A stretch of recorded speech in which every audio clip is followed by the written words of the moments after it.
एरवी तरी पाही स्वभाव वृद्धीचे ठाई, आहारा वांचोनी नाही बळी आहे तू. ग्रंथराज ज्ञानेश्वरी अध्याय क्रमांक 17. एरवी तरी पाही स्वभाव वृद्धीचे ठाई, आहारा वांचोनी नाही बळी आहे तू. मानवी जीवनातील आणि पारमार्थिक जीवन सुधारायचं असेल तर त्यासाठी आहाराचं असलेलं महत्त्व ज्ञानोबा या भूमीतून सूचित करत आहे. एरवी तरी पाही स्वभाव वृद्धीचे ठाई, आहारा वांचोनी नाही बळी आहे तू. मनुष्य मेल्यानंतर प्रामुख्यानं त्याच्यासोबत फक्त 2 गोष्टी येतात. पहिली गोष्ट त्याने केलेली बरी वाईट कर्म, आणि दुसरी गोष्ट त्याचा स्वभाव. काय बोललो मी? मनुष्य मेल्यानंतर मनुष्यासोबत प्रामुख्यानं फक्त 2च गोष्टी येतात किंवा 2च गोष्टी जातात. त्यातली पहिली गोष्ट त्याने केलेलं बरे वाईट कर्म, आणि दुसरी गोष्ट त्याचा स्वभाव.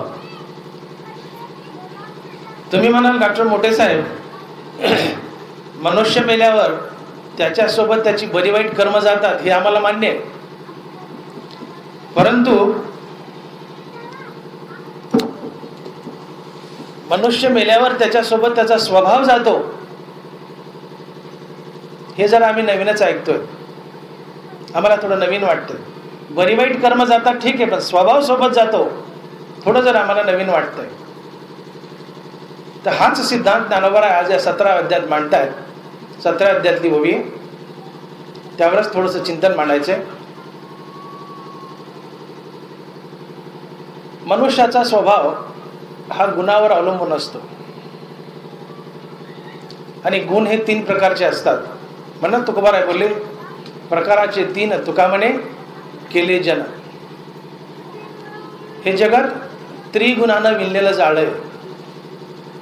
सत्व, रज आणि तम असे 3 गुण आहेत. या 3 गुणापैकी कुठल्या तरी गुणात मनुष्य बद्ध असतो.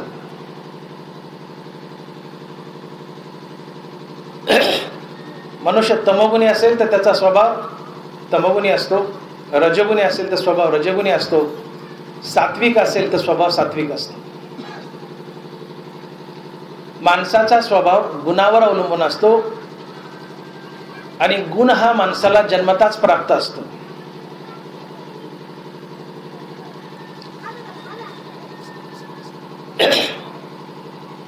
ज्ञानोबारांनी 17 अध्यायात एक असा सिद्धांत मांडला आहे की बीज मोडे झाड होय, झाड मोडे बीजीची समाय, ऐसे कल्पकोडी जाय परी जाती न नशे. बीज लावलं तर बीजापासून झाड, आणि झाडापासून पुन्हा बीज, बीजापासून पुन्हा झाड, झाडापासून पुन्हा बीजच. हा क्रम कोट्यावधी वर्ष मोडत नाही, किंबहुना कधीच मोडत नाही. बीज मोडे झाड होय, झाड मोडे बीजीची समाय, ऐसे कल्पकोडी जाय परी जाती न नशे. बीजापासून झाड, झाडापासून पुन्हा बी, बीजापासून झाड, झाडापासून पुन्हा बी, हा क्रम कधीच मोडत नाही. तसं मनुष्य ज्या गुणात जन्मलाय त्याच गुणाने मरतो, त्याच गुणाने पुन्हा जन्म घेतो, त्याच गुणाने पुन्हा मरतो, त्याच गुणाने पुन्हा जन्म घेतो, त्याच गुणाने पुन्हा मरतो.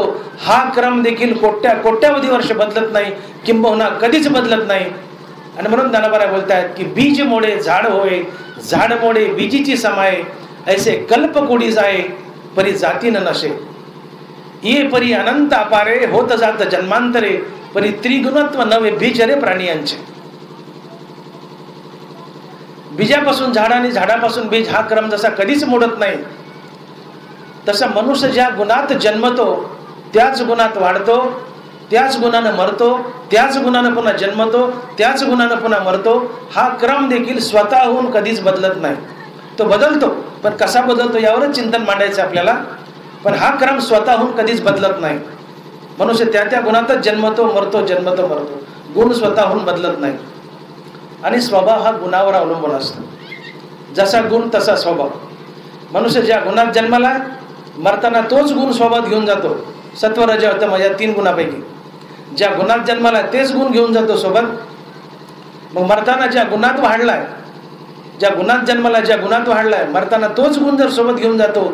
आणि स्वभाव हा गुणावर अवलंबून असतो. स्वभाव हा गुणावर अवलंबून असतो. मरताना गुण सोबत घेऊन जातो.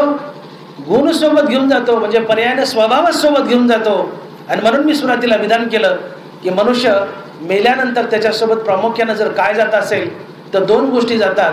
नंबर 1ला त्याने केलेली बरी वाईट कर्म आणि त्याचा स्वभाव. त्याच्यासोबत गुण जातो. गुण जातो म्हणजे स्वभावच जातो, कारण स्वभाव हा गुणावर अवलंबून असतो. आणि म्हणून आपल्याकडे अशा म्हणी पडल्यात, जित्याची खोड मेल्यानं जात नाही. खोडीला औषध नसतं, स्वभावाला औषध नसतं. माणसाचा स्वभाव अनंत अपार जन्मात स्वतःहून कधीच बदलत नाही. तो त्याच स्वभावानं जन्मतो, त्याच स्वभावानं मरतो, त्याच स्वभावानं जन्मतो, त्याच स्वभावानं मरतो. त्याचा स्वभाव देखील स्वतःहून कधीच बदलत नाही.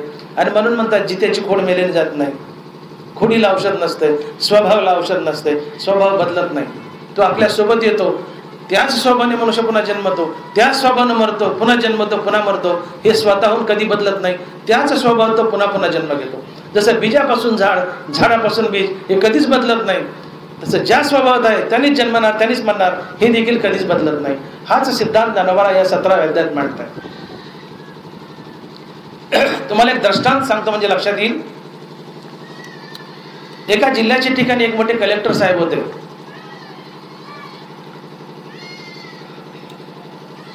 कलेक्टर एक दिवशी एका खेडेगावामध्ये दौऱ्यावर गेला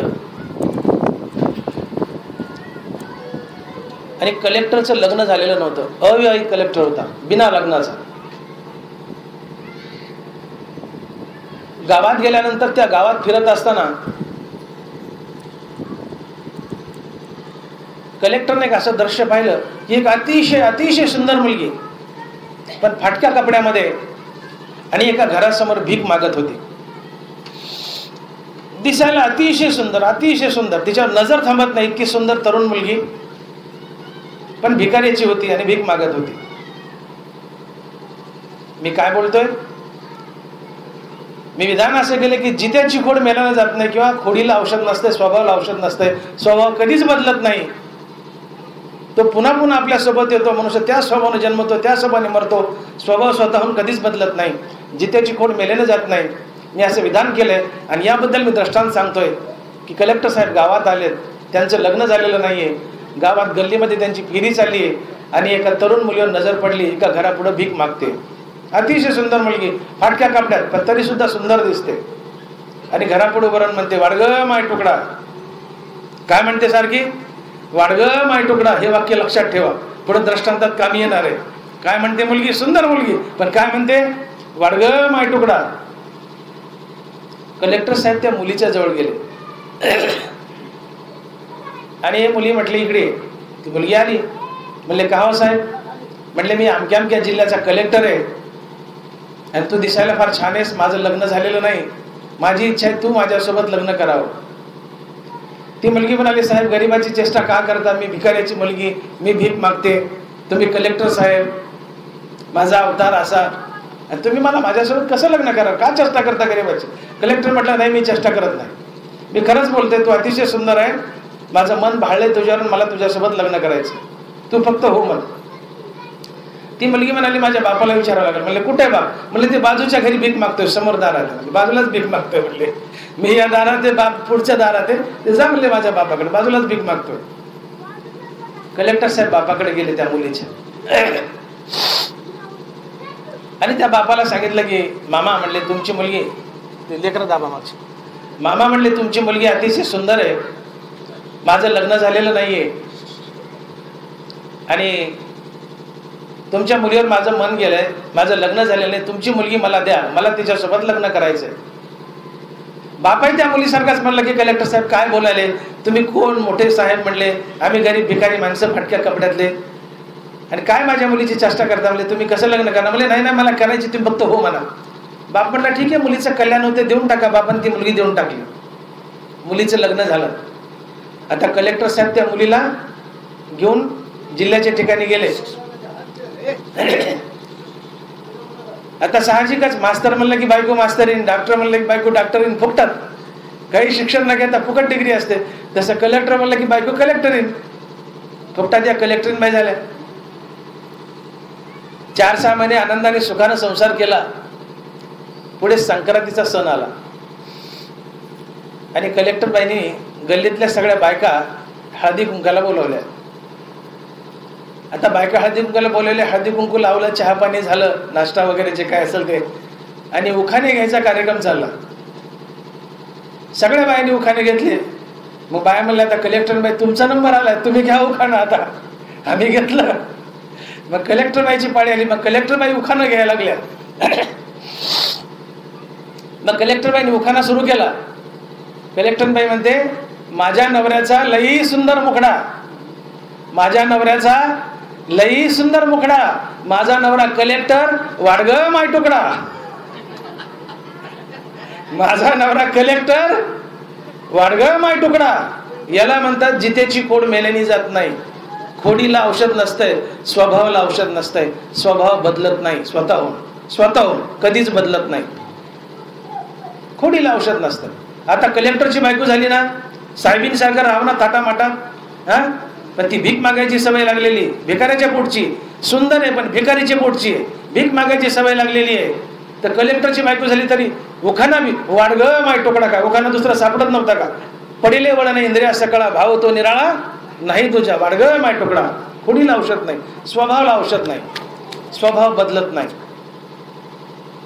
असाच एक दुसरा दृष्टांत सांगतो. एक अतिशय शिकलेला साहेब, कलेक्टर नव्हता पण खूप शिकलेला मनुष्य, खूप शिकलेला, पण बायको अडाणी गावंडाळ मिळाली. हा साहेब मोठ्या पदावरचा, आयटीत फिरणारा साहेब, झटपक राहणारा, आणि बायको थोडी गावंडाळ मिळाली. यांनी काही काम सांगितलं की तिने म्हणायचं व्हा. काय म्हणायचं? व्हा. अगं चहा करते का ग? व्हा. पाणी आण ग? व्हा. आता याचा 4 चौघात अपमान व्हायला लागला. हे म्हणतात कुणी आलं की व्हा व्हा करती, असली कसली बायको. 4 चौघात त्याला अपमान वाटायला, लाज वाटायली. जेवण वाढती का ग? व्हा. पाणी आणती का ग? व्हा. हे म्हटलं, जवळ घेतलं, तिला पाठीवर हात टाकला, म्हणले अगं व्हा म्हणू नये, होय म्हणावं, असं गावंडाळ बोलू नये, त्यांनी 4 चौघात माझा अपमान होतो. तू दर गोष्टीला व्हा व्हा करते. म्हणली व्हा, तसं व्हा म्हणू नये. काय म्हणायचं म्हणले? मन होय. काय म्हणायचं म्हणले? होय. म्हणली बघा साहेब, आता उद्यापासून मी होय म्हणणार, मी व्हा म्हणायचीच नाही. एवढा एक दुसऱ्याच घरी पाहुणे आले. दुसऱ्या दिवशी पाहुणे आले. हा बसलाय बैठकीमध्ये, बायकोला म्हणला जागा पोहे कर. बायको गेली पोहे करायला, पण बराच वेळ लागला, पोहे काय येणार. हा बैठकीतून मला लागा झाले का पोहे? म्हणती व्हा. याला काय म्हणायचं? जित्याची खोड मेल्यानं जात नाही. व्हा. किती शिकवलं होय, पण नाही, तिच्या तोंडात व्हा बसलं. हा स्वभाव असतो. यातला विनोदाचा भाग सोडा आणि याच्या सिद्धांताकडे या. इथं ज्ञानोबा असा सिद्धांत सांगतायत की बीजापासून झाड आणि झाडापासून बीज हा क्रम जसा कधीच मोडत नाही, तसं मनुष्यही ज्या स्वभावात जन्मतो आणि ज्या स्वभावात मरतो, ज्या स्वभावात जन्मतो त्या स्वभावात मरतो, त्या स्वभावात पुन्हा जन्मतो त्या स्वभावात मरतो. जसा बीजापासून झाड आणि झाडापासून बीज हा क्रम कधीच मोडत नाही, तसं माणसाचा स्वभाव देखील स्वतःहून कधीच बदलत नाही, स्वतःहून कधीच बदलत नाही. आणि हा स्वभाव माणसाच्या गुणावर अवलंबून असतो. एकूण आपल्या शरीरात 3 गुण आहेत, सात्विक, राजस आणि तामस. मी हे गुण तुम्हाला सोपे करून सांगतो. तमोगुणी मनुष्य कसा ओळखायचा, रजोगुणी मनुष्य आणि सत्वगुणी मनुष्य कसा ओळखायचा. ज्ञानोबा राय तमोगुणी माणसाची ओळख सांगताना सांगतात माऊली बोलले की तमोगुणी मनुष्य कसा ओळखायचा. मनुष्य एकाच कुठल्या तरी गुणात बद्ध असेल. नरमारा बोलले ते तर 2 गुण खाचती एक धरी उन्नती आणि तैसियाची होती वृत्ती जीवाची. 3 गुणापैकी 2 गुण खसतात म्हणजे खाली जातात, एक उफाळून येतो आणि जो उफाळून येतो त्याच्या जीवनात त्या गुणात तो मनुष्य बद्ध असतो. मनुष्य तमोगुणी असेल तर सात्विक आणि राजस गुण दबतो, तमोगुण पेटून उठतो. मनुष्य सात्विक असेल तर राजस आणि तमोगुण दबतो, सात्विक गुण पेटून वर येतो. मनुष्य रजगुण असेल तर सात्विक आणि तमोगुण दबतो, रजगुण पेटून वर येतो. ते तर 2 गुण खाचती एक धरी उन्नती आणि तैसियाची होती वृत्ती जीवाची. गुणानुसार मन, मनानुसार वृत्ती आणि वृत्तीसारख्या क्रिया आणि क्रियेनुसार जन्म आणि मरण हा स्वभाव कधीच बदलत नाही. मना ऐसे वृत्ती धरिती, वृत्ती ऐसे क्रिया करीती आणि केली ऐसे वरिती मरोनी देही. बरोबर आहे, स्वभाव बदलत नाही. आणि आजच्या प्रवचनातून आपल्याला हा बदलायचा आहे, याच्यावरच चिंतन मांडायचं. नरमारा बोलतात की तमोगुण मनुष्य कसा ओळखायचा. माऊली बोलले आणि काही एक दिसे जे दुष्कृती चित्त उल्हासे अंधारी जागणे जैसे डुडुळाचे. बरोबर आहे, डुडुळ म्हणजे घुबड. अंधार पडल्यानंतर सगळ्या जगाला दुःख होतं. कुणाला बरं वाटतं ठेचा खायच्या, दिवस मावळू द्या, रात्रीचे 9-10 वाजू द्या, लय मजा वाटतं घरात जाऊन पडावं. अंधार पडला की सगळ्या जगाला दुःख होतं. पण घुबडच एक असं प्राणी आहे, घुबड, की अंधार पडला की ज्याला आनंद होतो. अंधारी जागणे जैसे डुडुळाचे. घुबडाला रात्री जागण्यात मजा वाटते. जगाला अंधाराने दुःख होतं, घुबडाला अंधाराने मजा वाटते, आनंद होतो. जसं घुबडाला अंधाराने आनंद होतो तसं दुष्कृत्य केल्याने, दुसऱ्याचं वाईट केल्याने, दुसऱ्याचं वाईट चिंतिल्याने, वाईट काम केल्याने ज्याच्या चित्ताला आनंद मिळतो तो तमोगुणी असतो. तमोगुणी माणसाची व्याख्या. आणि काही एक दिसे जे दुष्कृती चित्त उल्हासे, ज्याच्या चित्ताला उल्हास होतो, आनंद मिळतो. कशाने? दुष्कृत्य केल्याने, वाईट काम केल्याने, लोकांचं वाटोळं केल्याने. समोर 2 माणसाची मारामारी चालली आणि त्या मारामारीमध्ये एक लेचपेच आणि एक भारी पडले. तो भारी माणूस ठोकायला हाण हाणतोय. सात्विक मनुष्य बाजूला उभा असेल तर मध्ये जाईल, ए मारू नको. त्याच्याऐवजी मी माफी मागतो, मी हात जोडतो, पण मारू नको त्याला, मरल ते, मारू नको. मध्ये पडतो, दोघांना बाजूला करतो की एका वेळेस प्रसंगी वेळेल तरी समोरचा एखादा ठोका खातो, पण भांडण सोडण्याचा प्रयत्न करतो आणि मारू नको म्हणतो, त्याला वाचवतो. का? सत्वगुण दयाळू असतो, परोपकारी असतो, प्रेमळ असतो. सत्वगुणी मनुष्य भांडण सोडी. पण तमोगुणी मनुष्य जर असेल तर ठोका मारणारा लांबून म्हणतो मार, टाक ठोका पडला की इकडे उडी मारतो, ठोक्यानेच उडी मारतो. सत्वगुणी मनुष्य रडतोय, ठोका पडला की अरे मारू नको, मरल, मारू नको. सत्वगुणी मनुष्य रडतोय कारण प्रेमळ आहे. सत्वगुण दयाळू असतो, तमोगुण हा कडू असतो. ठोका पडला की माझ्या हाण, अरे हाताने काय हाणतो, काठीने हाण. प्रत्येक ठोक्याचा आनंद लुटतो. दुष्कृती चित्त उल्हासे. दुष्कृत्य केल्याने, वाईट वागल्याने ज्याच्या चित्ताला आनंद मिळतो, दुसऱ्याला त्रास दिल्याने ज्याच्या मनाला आनंद मिळतो, तो तमोगुणी असतो. कसा ओळखायचा तमोगुणी? सगळी गचाळ वाईटच कामं करायची, एकही चांगलं काम करायचं नाही. वाईट बोलायचं, वाईट चालायचं, वाईट राहायचं, वाईट खायचं, वाईट प्यायचं, जमेल तेवढा दुसऱ्याला त्रास द्यायचा आणि दुसऱ्याला त्रास दिल्याने ज्याला आनंद मिळतो तो तमोगुणी असतो. विवेकानी माझे सबाह्य शरीर गाजे, एकली घेपी दिजे मौढ्य तेथे. बरोबर आहे. अख्खा मूर्ख आपण म्हणतो ना, ते बिंडोक आहे, मूर्ख आहे, गाढव आहे, अक्कल नाही, हे फक्त तमोगुणी माणसालाच असते, बाकी नाही. हे शब्द फक्त तमोगुणी, ज्यादा बेवकूफ आहे, ज्यादा मूर्ख आहे, नालायक आहे, त्याला अक्कल नाही, कसं बोलतंय, हे तमोगुणी माणसासाठी असते. आता रजोगुणी मनुष्य कसा ओळखायचा? अतिशय हवरी वृत्ती. माझ्या पत्रावळीचा भात माझाच पण तुझाही माझाच, माझं धन तर माझं पण तुझं बी माझं, माझं शेत माझं पण तुझं बी माझं, ही जी वृत्ती असते हा राजस किंवा रजोगुणी स्वभाव असतो. दुसऱ्याचं धन लबाडीने लुटणं ज्याची सवय तो रजोगुणी असतो. परद्रव्य परनालीचा अभिलाष. नाथ महाराजांनी भागवतामध्ये लिहिले की रजोगुणी मनुष्य कसा ओळखायचा? रजोगुणी मनुष्याच्या चित्तामध्ये सारखा परस्त्रीचा विचार असतो. परस्त्री, म्हणून नाथाने त्याला स्त्रैण म्हटले. स्त्रैण, ज्याला दुसऱ्याचा पैसा लबाडीने लुटावा वाटतो आणि परस्त्री भोगावी वाटते, असा मनुष्य रजोगुणी असतो. अतिशय चंचल, अतिशय हावऱ्या वृत्तीचा, सगळ्या जगाची संपत्ती मला मिळावी, घडीचा विसावा नाही, मरमर मरमर मरमर मरमर मरमर नुसती हाव हाव हाव हाव हाव करून करून कधी मरत त्याचा त्यालाच कळत नाही. ही हावरी वृत्ती म्हणजे रजोगुण. काय चंचलू मासा, कामिनी कटाक्षू जैसा. बरोबर आहे बोलतात. मासा काय चंचल म्हणजे माशापेक्षा जास्त चंचल असतो, विजेपेक्षा जास्त तापट असतो.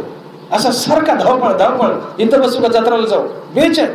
लोक म्हणतात तर काय येण्याने करायला जरा बस किती, काय वळवळ करायला बस की. ही वळवळ करणारे म्हणजे रजोगुणी असतात. गडीभर थिर नाही, सारखं वळवळ वळवळ वळवळ, इथं नको जत्राला जाऊ. ही वळवळ करणारे म्हणजे रजोगुणी.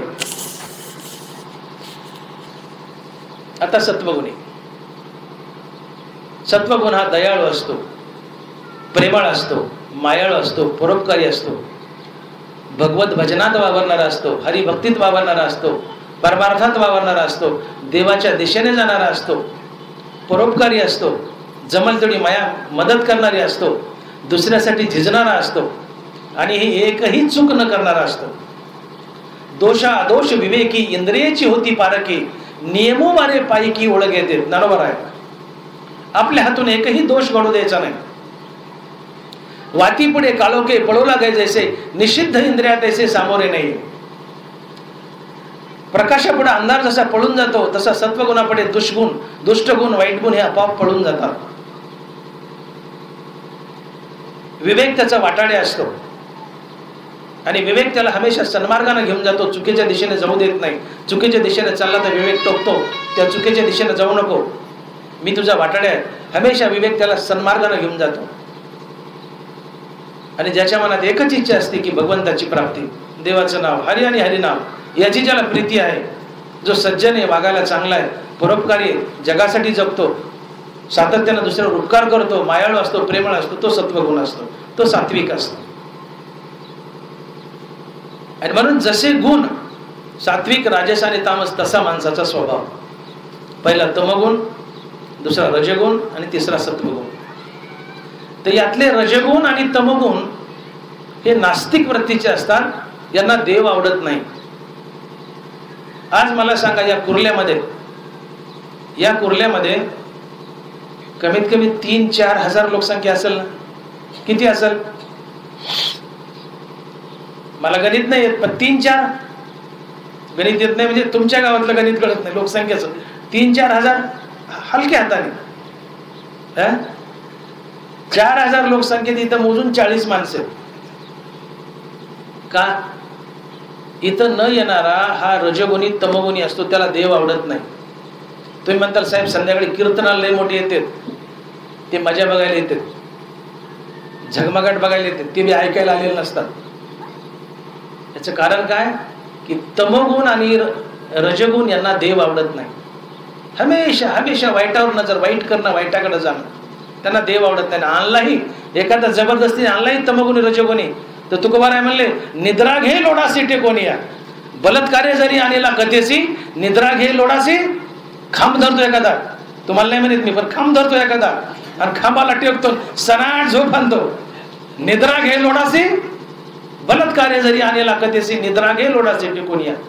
हो का? तुका म्हणे नाड पाप टाके हिताळ. हे पाप आडवं येत असतं हिताला. हरिनाम कानात पडू नये म्हणून पाप आडवं येतं.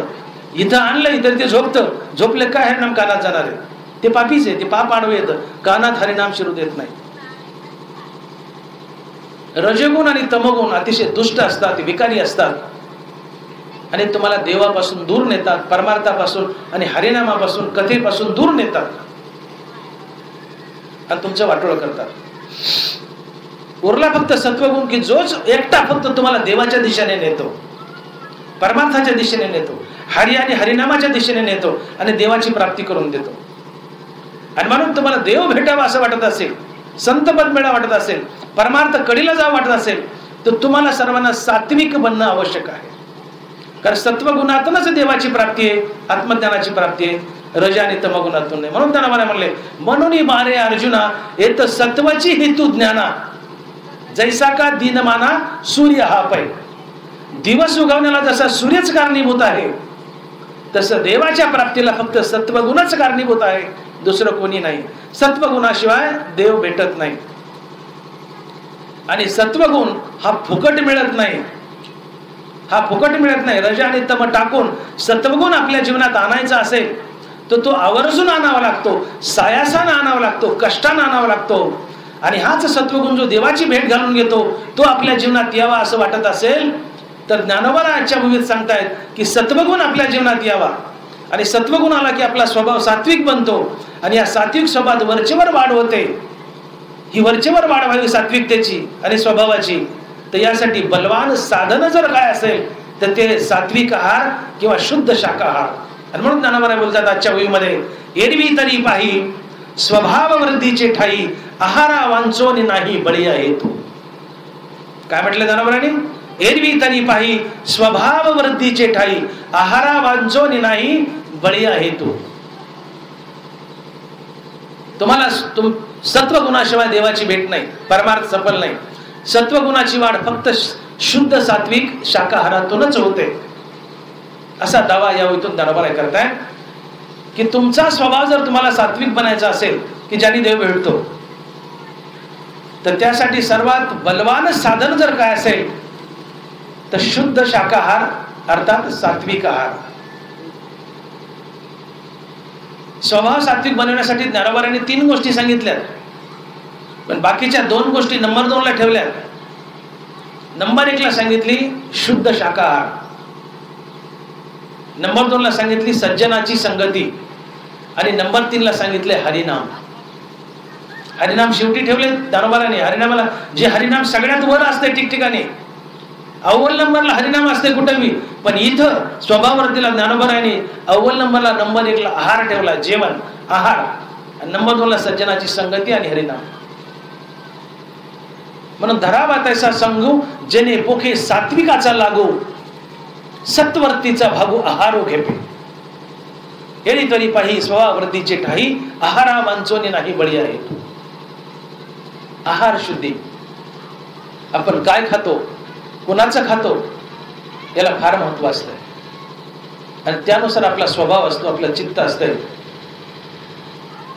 आणि म्हणून रज आणि तम हे विकारी असतात, नास्तिक असतात, कथेपासून परमार्थापासून देवापासून दूर नेतात. फक्त सत्वगुणच देवाच्या दिशेने वळून आणतो, देवाची भेट घालून देतो, हरी आणि हरिनामाची प्रीती निर्माण करतो. आणि हा सत्वगुण जीवनात यावा, स्वभाव सात्विक बनावा असं वाटत असेल तर याला सर्वात बलवान साधन जर काय असेल तर ज्ञानोबा बोलतायत फक्त आणि फक्त शुद्ध शाकाहार. आणि नंबर 2 ला सज्जनाची संगती आणि मुखामध्ये भगवंताचं नाम. आहाराचा आपल्या चित्तावर प्रत्यक्ष परिणाम होत असतो. अशी एक आपल्याकडे मन आहे, जसे खाल तसे व्हाल. काय बोललो मी? जसे खाल तसे व्हाल.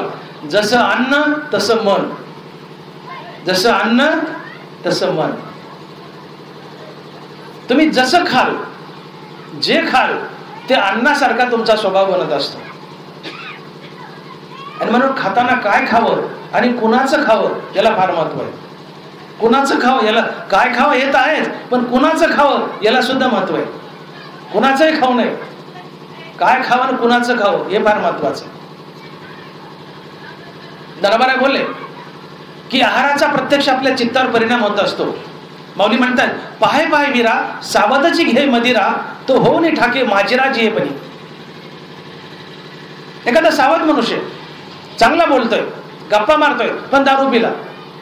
पाहे पाहे विरा सावधची घे मदिरा, मदिरा म्हणजे दारू. पाहे पाहे विरा सावधची घे मदिरा, ते तो होऊन ठाके माजिरा तीच क्षणी. चांगला मनुष्य चांगला बोलतोय आणि पण दारू पिला, आपल्या समोर नाचायला लागतो, उड्या मारायला लागतो, बरडायला लागतो, लोळायला लागतो. होऊन ठाके माजिरा तीच क्षणी, माजरा होतो, बरोबर लागतो. का? त्या दारूरूपी अन्नाचा तो परिणाम. दारू सुद्धा एक पेय, अन्न आहे, त्या दारूरूपी अन्नाचा तो परिणाम. जसे खाल तसे व्हा. ना तरी अमृत जिया परी घेतलिया मरणवारी, का आपणा ऐसे करी विष जैसे. बरोबर. अमृत पिला मरण पळून जाईल, विष पिला मरण येऊन मानगुटीवर बसेल. विष पिलात ते मारील, अमृत पिलात ते तारील, ना तरी अमृत जिया परी घेतलिया मरण वारी, का आपणा ऐसे करी विष जैसे. नारोबर आहे. दारू पिलात माजरे व्हाल, उड्या माराल माकडावाने बराळाल, अमृत पिलाल वाचाल मरण पळून जाईल, विष पिलात मराल. हे त्या त्या अन्नाचा परिणाम असतो. अन्न आपला स्वभाव बनवतं, अन्नावर आपला स्वभाव ठरतो. आणि म्हणून धर्मराज म्हणते की जैसे भांडियाचेनी तापे आतुले उदकही तापे, तैसे धातू असे आटोपे चित्तवृत्ती. ज्ञानोबा आहे, सगळ्या ज्ञानोबा आहे ज्ञानेश्वरीतल्या. तुम्ही एखादं भांड ठेवलं आणि त्या भांड्यात पाणी ठेवलं तर आधी पाणी तापल का भांड तापल? माता मावल्यानो, एका हंड्यामध्ये पाणी ठेवलंय आणि हंडा चुलीवर मांडलाय, आधी हंडा तापल का आतलं पाणी तापल? बोला. हंडा. Very good. नरवाज जैसे भांडियाचे तापे आतुले उदक तापे, उदक म्हणजे पाणी, तैसा धातू वशे आटोपे चित्तवृत्ती. एका भांड्यामध्ये जर पाणी मांडलं आणि ते चुलीवर ठेवलं तर आधी भांड तापतं आणि मग आतलं पाणी तापतं. तसं तुम्ही ज्या प्रकारचा आहार घेतलाय, बरा वाईट गलिच्छ, तर त्याने तुमच्या आधी पेशी तापतात. हे मास्कंड तापतं, त्याला धातू म्हणतो आपण. धातू म्हणजे पेशी. आधी हे मास्कंड धातू तापतं, पेशी तापतात आणि नंतर त्या पेशीच्या अधीन असलेलं चित्त तापतं. भांड्यात पाणी ठेवलं, चुलीवर मांडलं, आधी भांड तापलं मग आतलं पाणी तापलं. तसं जो आहार घेतला, जे खाल्लंय, त्याने आधी पेशी तापल्या, मास्कंड तापलं आणि नंतर त्या पेशीच्या मास्कंडाच्या अधीन असलेलं चित्त तापलं. म्हणून तेवी जैसा घेपे आहारू, धातू तैसाची होय आकारू, आणि धातू तैसाची अंतरू भाव पोके. आपलं जे चित्त आहे, आपलं जे मन आहे, हे पेशीच्या अधीन असते, मास्कंडाच्या अधीन असते. आणि या पेशी आणि मास्कंड आहाराच्या अधीन असतात. जसं जेवण किंवा आहार तसं मास्कंड अर्थात पेशी, जशा पेशी तसं आपलं चित्त. घाणेरडा आहार घाणेरडा पेशी, तप्त पेशी, गरम पेशी, गरम स्वभाव, वाईट स्वभाव. चांगला आहार चांगल्या पेशी, चांगला स्वभाव. कारण आहार तसं पेशी, पेशी तसं चित्त, आणि जसं चित्त तसं आपला स्वभाव असतो. चांगला आहार चांगल्या पेशी, चांगलं चित्त, चांगला स्वभाव. वाईट आहार वाईट पेशी, वाईट चित्त, वाईट स्वभाव. आणि म्हणून परमार्थ करत असताना आपला परमार्थ कडीला जावा असं जर वाटत असेल तर तुम्हा आम्हाला सर्वांना आवर्जून आपला स्वभाव बदलून रजो तमगुण टाकून आपल्याला सात्विक बनावं लागेल. आणि सात्विक बनण्यासाठी त्याला बलवान साधन जर काय आहे तर तो आहे शाकाहार. नवरा 17 अध्यायात वर्णन करतात की तमोगुणी मनुष्य, सात्विक मनुष्य यांचा आहार कसा असतो. सात्विक मनुष्य असेल कसा ओळखायचा? तुम्ही इथं लोक बसलेत, एखाद्या माणसाला जिलेबी खायला दिली आणि जिलेबी दिली, ते म्हणले मला नाही आवडत जिलेबी. त्याला गुलाबजामुन दिला, हे मला नाही आवडत गुलाबजामुन. त्याला पेढा दिला, हे मला नाही गुलाबजामुन. आणि तिखट खळगुट दिला, खळगुट, खळगुट कळतो ना रस्सा, तिखट खळगुट दिला, अरा ना ना ना, अरा ना ना ना, समजून घ्यावं ते तमोगुणी आहे. ज्याला तिखट खळगुट आवडतो वरपायला, मग तो वांग्याच्या भाजीचा का असा ना, वाईट त्या वाईट गोष्टीचा म्हणत नाही मी खळगुट, तो वांग्याचा का असा ना, ज्याला तिखट खायला आवडतं, आंबट खायला आवडतं, अति तिखट, अति आंबट, अति खारट, वाळलेलं, असा आहार घेणारा मनुष्य तमोगुणी असतो. तमोगुणी मनुष्य जेवण करायला लागला तर उभा घामात भिजतो. उभा, कपाळाला घाम, नाकाच्या शेंड्याला घाम, भात एकूण घाम पुसत असते, एकूण खाते, एकूण पाणी पिते, त्याच्या पोटात आग पडलेली असते. अति तिखट, अति आंबट, अति खारट, अति दाहक, वाळलेलं, कोरडं, शुष्क अन्न. शिळी भाकर ज्याला आवडते ते तमोगुणी असते. तुमच्यात जर कोणी असेल ज्याला आवर्जून शिळी भाकर, काय काय माणसं असे असतात, दिवाळीचा सण आहे, बुंदीचे लाडू केलेत, करंज्या केल्यात, पण अर्धे का होत नाही, पण शिळी भाकर खाईलच, समजून घ्यायचं ते तमोगुणी आहे. घरातले लेकरं म्हणतात, अरे आई, आजी, आई जे कोणी असतील, अरे आज सण आहे दिवाळीचा एवढा धडधडीत, तू भाकर का खा? मला नाही जमत बा, मला भाकर आवडतेच, आणि ती शिळी मला आवडतेच, पण कोणती शिळी? अगं ताजी तरी का? नाही नाही नाही, मला शिळीच आवडते. 5 पकवानाचं ताट पुढे, पण त्याच्यात शिळी भाकर घेईलच, ती तमोगुणी म्हातारी आहे. शिळ अन्न खाऊ नये, दोष असतो. वेळ आल्यावर खावं लागते भूक लागल्यावर, पण शक्यतो टाळावं. ज्याला शिळं खायला आवडतं तो तमोगुणी असतो. अति तिखट, अति आंबट, अति खारट, अति दाहक, अति उष्ण. जनावर तर बोलले वाफेच्या शिगे लाविलिया वातीही लागे, तैसा ऊन ऊन मागे राजस होतो. त्याची एक ओळख सांगितल्याची तमोगुणाची राजसगुणाची. आदनातून भजे काढले आणि भज्यातून वाफा निघतात. त्याच्यावर जर कापसाची वात धरली तर भले वात पेटल. त्या वाफेवर वाफेच्या शिगे लाविल्या वातीही लागे, ऐसा ऊन ऊन मागे राजस होतो. हे रजोगुणी तमोगुणी आदनातून निघलं की नळ्यात टाकतात, अग्नीच गिळत असतात. असं गरम गरम खायला ज्याला आवडतं ते तमोगुणी रजोगुणी असतात. हॉटेलमध्ये 2 माणसं जेवायला गेले. जेवताना ऑर्डर दिली, म्हणजे तुझ्या हॉटेलमध्ये सगळ्यात गरम आहे ते खायला, सगळ्यात गरम. ते वेटर म्हणलं काय बा सगळ्यात गरम तर काय बा. त्याने का बसतीत घेतलं, बशीमध्ये घेतला विस्तू घेतला का बशीत, जाळ विस्तू कोळसे. ते म्हणलं सगळ्यात गरम विस्तूच आपल्याकडं. त्याने घेतला विस्तव बशीमध्ये आणला, मांडला पुढं. खा म्हणले साहेब सगळ्यात गरम हेच आहे माझ्याकडं. ते चाबरे होते, सिगारेट काढली, पेटवली, झुटका आणला, निघून गेले. यातला विनोदाचा भाग सोडा, पण हॉटेलमध्ये गेलं काय ऑर्डर असतात, सगळ्यात गरम, सगळ्यात तिखट, सगळ्यात आंबट, सगळ्यात खरट. काही काही माणसं असे असतात बायकोनी प्रमाणात मीठ टाकलेलं असतं भाजीला, तोंडात घास घातल्यावर मिठाची गरज लागत नाही हे कळतं. पण काही पठ्ठे असे असतात की घास घालायच्या आधीच चिमूटभर मीठ घेतात आणि त्या भाजीत टाकतात. बायको म्हणते खाऊन तर बघा ना, खराटे का तिखट आहे का, आळणी का पंचट आहे. गबगा तुला काय कळतंय. म्हणजे प्रमाणशीर मीठ असतं बायकून टाकलेलं, तरी आधीच चिमूट गेलं त्या भाजीत टाकले आणि चांगली भाजी खारट करेल आणि खारट करून खाईल. हे तमोगुणी. तुम्ही बघा पंक्तीला म्हटलं 10 माणसं असले, 2 माणसं डायरेक्ट खायला सुरुवात करतात, पण 7-8 माणसं असे असतात घेतील मीठ टाकतील आणि त्या चांगल्याला खारट करतात आणि कणाकण हाणतात. हा स्वभाव आहे. सात्विक मनुष्य तसा नसतो. ज्याला गोड खायला आवडत नाही ती माणसं रजोगुणी तमोगुणी असतात, पण ज्याला गोड खायला आवडतं तो मनुष्य सत्वगुणी असतो. मधुर रसी वाडे मेचू जया. नानाबारा बोलतात मेचू म्हणजे इच्छा, आवड. मधुर रसी, मधुर म्हणजे गोड. ज्याला गोड पदार्थ खायला आवडतात, फळ खायला आवडतात, आंबा खायला आवडतो, सफरचंद, बासुंदी, गुलाबजाम, पेढा, ज्याला गोड खायला आवडतं तो सत्वगुणी असतो. भाजी भाकरी पोळी, वरण भात, दूध तूप, दही आणि गोड आणि फलाहार तो सत्वगुणी असतो. गोड खाण्याकडे ज्याची ओढ आहे, गोड खूप आवडतं तो सत्वगुणी असतो. ज्याला गोड आवडत नाही आणि आंबट तिखट खारट आवडतं तो तमोगुणी असतो, रजोगुणी असतो. आणि ज्याला प्रामुख्याने मांसाहार आणि दारू आवडते तोही रजोगुणी तमोगुणी असतो. मांसाहार हा शास्त्राने वर्ज्य केलाय. मांसाहार हा माणसाचं खाद्यच नाहीये.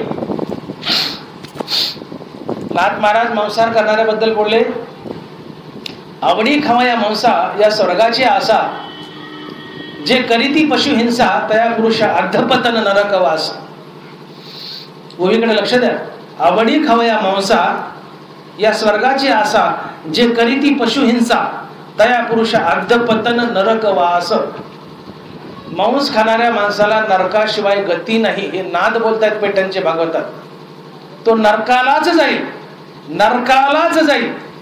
आवडी खावया मांसा या स्वर्गाची आशा, जे करीती पशु हिंसा तया पुरुष अधपतन नरकवास.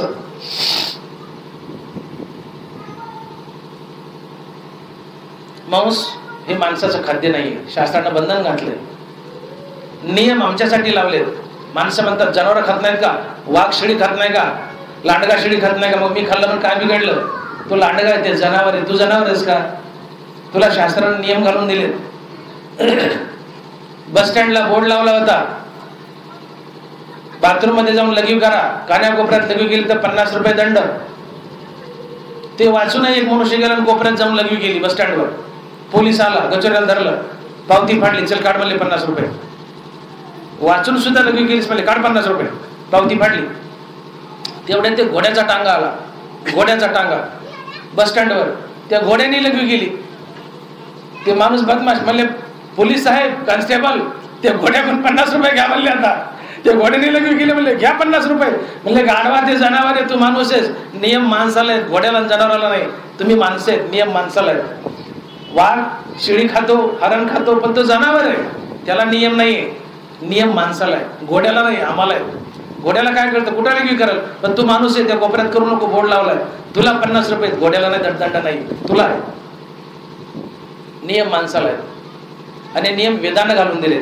हे नियमावली कसं वागावं कसं वागवं नाही, गाथेमध्ये ज्ञानेश्वरीमध्ये सांगितलं. नियम माणसाला आहेत, नियम पाळा. शास्त्र सांगतं मांस खाऊ नये, आम्ही खातो पण नरकाला जातो, नरकाशिवाय गती नाही. जगामध्ये 5 महापाप आहेत. ब्रह्महत्या, सुरापान, स्थेय, गुरुवांगनागमन. कुणाला हापडतापड करणे हे पाप आहे, पण कुणाचा खून करणं हे महापाप आहे. बारकाई नाही का, एखाद्याला चापट मारली पाप आहे, पण मुंडकच कापलं कोणाच केलं महापाप आहे. मांस खाल्लं पाप आहे, दारू पिलं महापाप आहे. मांस पापात ठेवले देवानी, पण दारू महापापात ठेवली, त्याच्या पुढे ठेवली. पैसे चोरले पाप आहे, सोनं चोरलं महापाप आहे. परस्त्री भोगली पाप आहे, पण गुरुची पत्नी भोगली तर महापाप आहे. ब्रह्महत्या, सुरापान, स्थेय, गुरुवांगनागमन. अंगना म्हणजे स्त्री, गुरुची पत्नी. हापडतापड केली पाप आहे, खून केला महापाप आहे. पैसे चोरले महापाप आहे, सोनं चोरलं पैसे चोरले पाप आहे, सोनं चोरलं महापाप आहे. मांस खाल्लं पाप आहे, दारू पिलं महापाप आहे. परस्त्री भोगली पाप आहे, गुरुची पत्नी भोगली महापाप आहे. आणि या 4 गोष्टीला मदत केली ते 5वं महापाप. ब्रह्महत्या म्हणजे कोणाचा खून करणे, दारू पिणे, सोन्याची चोरी करणे, गुरुची पत्नी भोगणे, या 4 गोष्टी आणि या 4 गोष्टीला मदत करणे हे 5वं महापाप. मांस खाणं पाप आहे, पण तो दारू पिणं महापाप आहे. आज जवळ 90% माणसं दारू पितात. 90% माणसं. जे पित नाही त्याला शिव्या घालतात, ते नालायक आहे. ते काय कंपनीचं आहे का, ते काय माणसात बसायला की का. कधी सुपारीचं खांड खायचं माहिती का त्याच्या बापाला, ते सुपारीचं खांड कुठून आणलंय, कोणी शब्द पाडाय. कधी सुपारीचं खांड खायचं माहिती का त्याच्या बापाला, हलकटे. कधी रुपये मोडतं का, कधी दारू पितं का, कधी हाटलात येतं का. जे दारू न पिणाऱ्याला नालायकात काढतात आणि पिणारे शाणे झाले. व्यसन फॅशन बनली आहे. मांसाहार प्राण्याचा आहार आहे. प्राण्याला सुळे दात असतात, वाघाला, कुत्र्याला. आपल्याला सुळे दात नाहीयेत. मांस खाणारे प्राणी जिभेने पाणी पितात, मांजर, कुत्रा, वाघ. माणूस घोटानं पाणी पितो, गाय घोटानं पाणी पिते, बैल घोटानं पाणी पितो, आम्ही घोटानं पाणी पितो. म्हणून आम्ही शाकाहारी आहोत. आम्हाला सुळे दात नाहीत म्हणून आम्ही शाकाहारी आहोत. आम्हाला देवानं बनवताच शाकाहारी बनवलं. आमचं आतडं खूप लांब आहे. वाघाचं आतडं खूप आखूड असतं, माणसाचं आतडं 7 मीटर असतंय, वाघाचं आतडं 2 मीटर असतंय. त्याच्यामुळे खाल्लेलं मांस लवकर पचतं आणि बाहेर पडतं. आपल्या आतड्यात 7 मीटर फिरत राहतं, लवकर पचत नाही. आणि त्याच्यामुळे मांस खाणाऱ्या माणसाला लवकर कॅन्सर होतो आतड्याचा. वाघाच्या पोटात पित्त जास्त असते म्हणा, त्या पित्तात ते मांस जळून शिजून निघतं. आपल्या पोटात पित्त कमी असतं म्हणून ते लवकर पचत नाही, जिरत नाही, आणि त्यापासून नाना प्रकारच्या बिमाऱ्या होतात. आणि म्हणून शाकाहार तुमचं आयुष्य वाढवतो, तुम्हाला बुद्धी देतो, तुम्हाला सुख देतो, शारीरिक बळ देतो, मानसिक बळ देतो, आणि अंतर्बाह्य तुमच्यावर उपकार करतो, रोगापासून वाचवतो, आणि तुमचं आयुष्य वरचेवर नदीच्या पाण्याप्रमाणे पुराप्रमाणे वाढवतो. जनावर बोलले, आणि शरीराहन मानसा बळाचा पैकू असा. उभ्याकडे लक्ष द्या माऊलीच्या. आणि शरीराहन मानसा बळाचा पैकू असा, हा आहारू तरी दशा कैची रोगा. शुद्ध सात्विक शाकाहार जर असेल तर शारीरिक बळ तर वाढतंच, पण तुमचं मानसिक बळ वाढतं, मनोबलही वाढतं. आणि ज्याचं मनोबल वाढलंय तो कधीच बिमार पडत नाही. मन खचलं की मनुष्य बिमार पडतो, मन खचू नये. आणि मनाचं बळ वाढायला साधन काय असेल तर शाकाहार. आणि शरीराहन मानसा बळाचा पैकू असा, हा आहारू तरी दशा कैची रोगा. शाकाहारामुळे तुमचं मानसिक आणि शारीरिक दोन्ही बळ वाढतात. आणि ज्याचं मानसिक बळ आणि शारीरिक बळ वाढलंय तो कधी बिमार पडत नाही, तो सदैव विजयी होतो. कुठलाही विजय मनाच्या बळावर असतो. आणि म्हणून सात्विक आहार आमच्यावर उपकार करतो, अंतर्बाह्य शारीरिक बळ आणि मानसिक बळ वाढवतो, बुद्धी देतो, सुख देतो, आयुष्य वाढवतो. एवढंच नव्हे, शाकाहार आम्हाला देवाकडे नेतो. मला इथं आणायचं तुम्हाला, हे वरचं सगळं करतो, पण शाकाहार तुम्हाला देवाकडे नेतो. ही सगळ्यात महत्वाची गोष्ट आहे. पण शाकाहार तुमचं अन्न जर सात्विक असेल, भाजीपाला असेल, तर रजतमगुण पळून जातील. तुमच्या जीवनामध्ये शुद्ध सात्विक बुद्धी येईल, सत्वगुणी स्वभाव बनेल, सात्विक स्वभाव बनेल. तुम्हाला देव आवडेल, हरी आवडेल, हरिनाम आवडेल, कीर्तनात प्रवचनात बसावं वाटेल. आणि तुमचा परमार्थ धो धो नदीला आलेल्या पुरासारखा वाढत जाईल आणि एक दिवस श्रीगुरूची भेट होऊन विवेक वैराग्य श्रीगुरूच्या भेटीने आत्मज्ञान होऊन तुम्ही मुक्त व्हाल, परमार्थ कडीला जाल. आणि म्हणून आपला परमार्थ सफल व्हावा, रजतम घाणेरडे गुण आपल्यातून जावेत आणि शुद्ध सात्विक गुण आपल्या जीवनात यावा, की ज्याने देव भेटतो तो सात्विक गुण आपल्यात यावा, आपला स्वभाव सात्विक बनावा आणि वरचेवरी सात्विकता वाढत राहावी.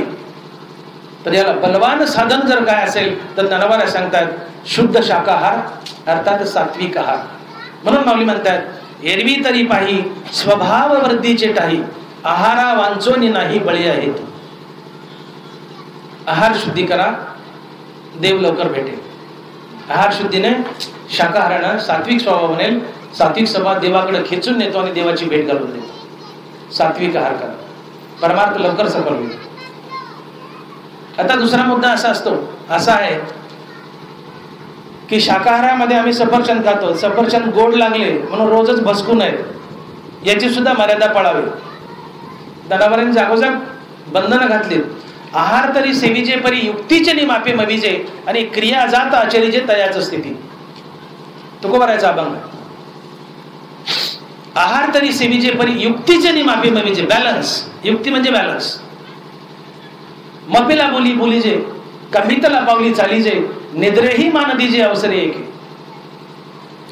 अति जागणं चांगलं नाही, अति झोपणं चांगलं नाही, अति बडबड करणं चांगलं नाही, मुक राहणं चांगलं नाही. अर्थात मोजकं बोलावं, मोजकं चालावं, मोजकं खावं, मोजकं प्यावं. मपिला बोली बोलीजे का मितला पावली चालीजे, निद्रेही मान दीजे अवसरे एके. आहार तरी सेविजे परी युक्तीचे नि मापे मविजे आणि क्रिया जात आचरिजे तयाच स्थिती. बरोबर आहे. युक्तीचे नि मापे मविजे, त्याला कशाने मोज म्हणले? बॅलन्स, संतुलन. म्हणून मी बोललो की सफरचंद गोड लागले म्हणून सारखे बसकूच नाही, तिथे मर्यादा असावं. बरीचशी माणसं खाण्यासाठी जगतात, बरीचशी माणसं खाण्यासाठी जगतात. माणसाने खाण्यासाठी जगू नये, जगण्यासाठी खावं, जगण्यासाठी खावं. अन्न हे औषध म्हणून घ्यावं. तुम्हाला जर औषध दिले गोळ्या तर बचकीने खाता का? बचकीने. तुम्हाला मी डॉक्टर आहे डोळ्याचा, डॉक्टर मोठे, डॉक्टर भागवत मोठे, नेत्रतज्ञ बीड, माझा बीडला दवाखाना आहे डोळ्याचा. तुम्ही माझ्याकडे आले आणि मी तुम्हाला गोळ्या औषध दिले आणि मला सकाळी एक संध्याकाळी एक गोळी खा असं सांगू नये. तुम्ही घरी आले आणि सगळ्या 5-50 गोळ्या काढून एकदा तोंडात टाकल्या, अशा खाता गोळ्या तुम्ही? बचकीने खाता का? तिथं पथ्य पाहता नाही. साहेबांनी सांगितलं, डॉक्टर साहेबांनी सकाळी एक संध्याकाळी, तशीच खातात. जसं औषध खातो आपण मोजून तोडून, तसं अन्न ही औषध म्हणून घ्यावं. अन्न हे औषध म्हणून घ्यावं म्हणजे मोजकं जेवावं, कोचत राहू नये, मोजकं जेवावं. अन्न हे औषध म्हणून घ्यावं, अन्यथा औषधं अन्नासारखी खावी लागतात. 3 पोळ्या आणि 6 गोळ्या. किती? 3 पोळ्या आणि 6 गोळ्या. अन्न हे औषध म्हणून घ्यावं, अन्यथा औषधं अन्नासारखी घ्यावी लागतात. 3 पोळ्या आणि 6 गोळ्या.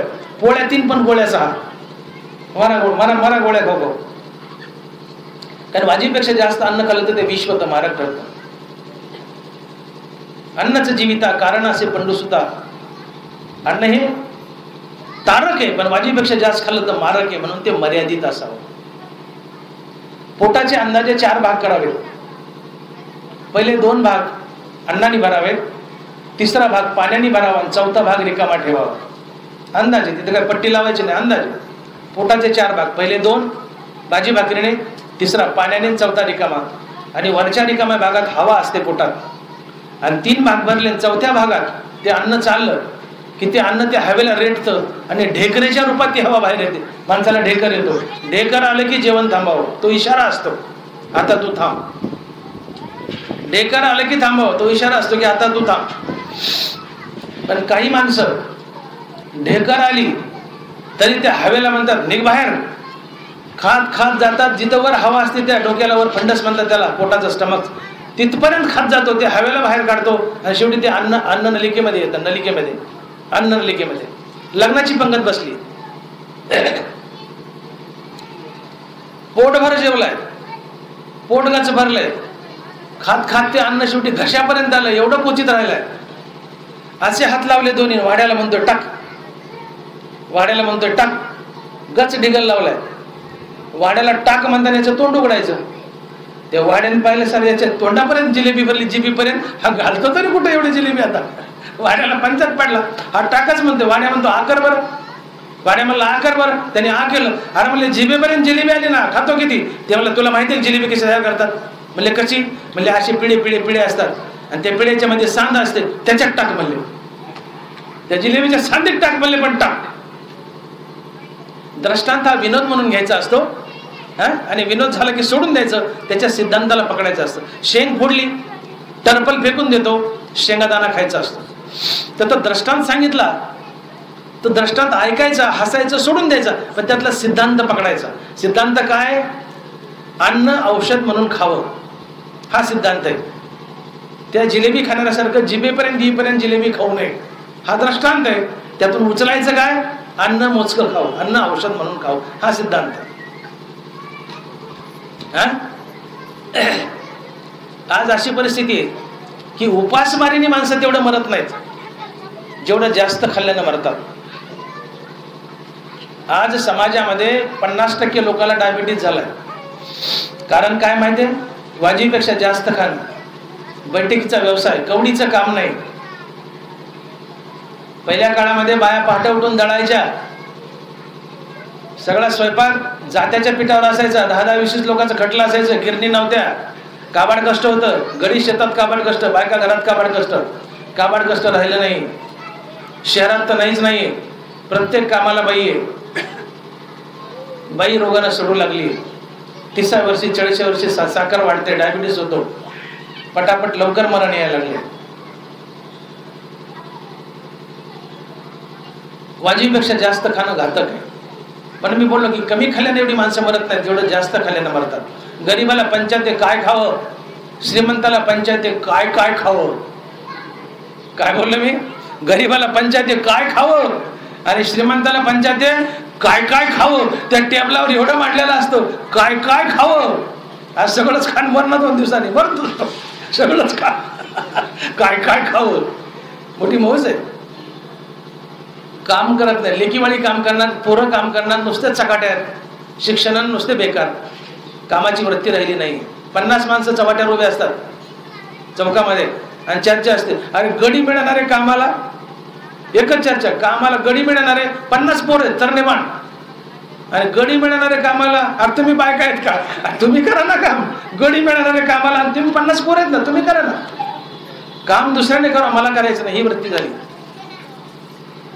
आणि या बैठकीच्या व्यवसायामुळे कामाचा अभाव, कामच करायचं नाही आणि ठासू खायचं. माणसं अकाली मरायला लागली, रोग व्हायले, साखरेची बिमारी वाढायली. अन्न औषध म्हणून घ्या, मर्यादित घ्या. एक वेळेस जेवतो तो योगी असतो, 2 वेळेस जेवतो तो भोगी असतो आणि 3 वेळेस जेवतो तो रोगी असतो. 1 वेळेस जेवतो तो योगी, 2दा जेवतो तो भोगी आणि 3 वेळेस जेवतो तो रोगी. 3दा कधी जेवण करू नये, 2दा बस झालं. जेवण मर्यादित असं म्हणतो तुकोबा रावले. रसना अनावरी तुका म्हणे डोंगवा आहे. शब्द महाराजाचा आहे, माझा नाही. रसना म्हणजे जीभ, जिभेला आवरलं नाही, कच्चून हल्लं, तुका म्हणे डोंगव आहे, खालून बुडकी लागते. महाराजाचे शब्द माझे नाही. रसना अनावरी तुका म्हणे डोंगव आहे. जास्त खासी भोगे वाढे रोग होईल म्हणले, तुका म्हणे डोंगव आहे. अन्न औषध म्हणून घ्या, जिभेला आवर घाला. नानाबाई बोलले दुसऱ्या अध्यायात, श्रोत्रादी इंद्रिय आवरती परी रसने नेमून करती, ते सहस्रदा कवळीती विषयी. नातारी उदकाचे ने बळे हे आडवेणी अंगे फाके, त्याचा मानसी विषय पोके रचनेद्वारे. एखादं झाड आहे, त्याचा शेंडा खोडायचा आणि आपल्याला काय वाटतं हे उभं वाढणार नाही. शेंडा खोडायचा, ते उभं वाढत नाही. म्हणजे शेंडा खोडला पण पाणी घालायचं चालू ठेवलं तर ते उभं वाढायच्या ऐवजी आडवं वाढतं. उदकाचे नेबळे अधिके हे आडवेनी अंगे फाके, तसा मानसी विषय पोके रसनेद्वारे.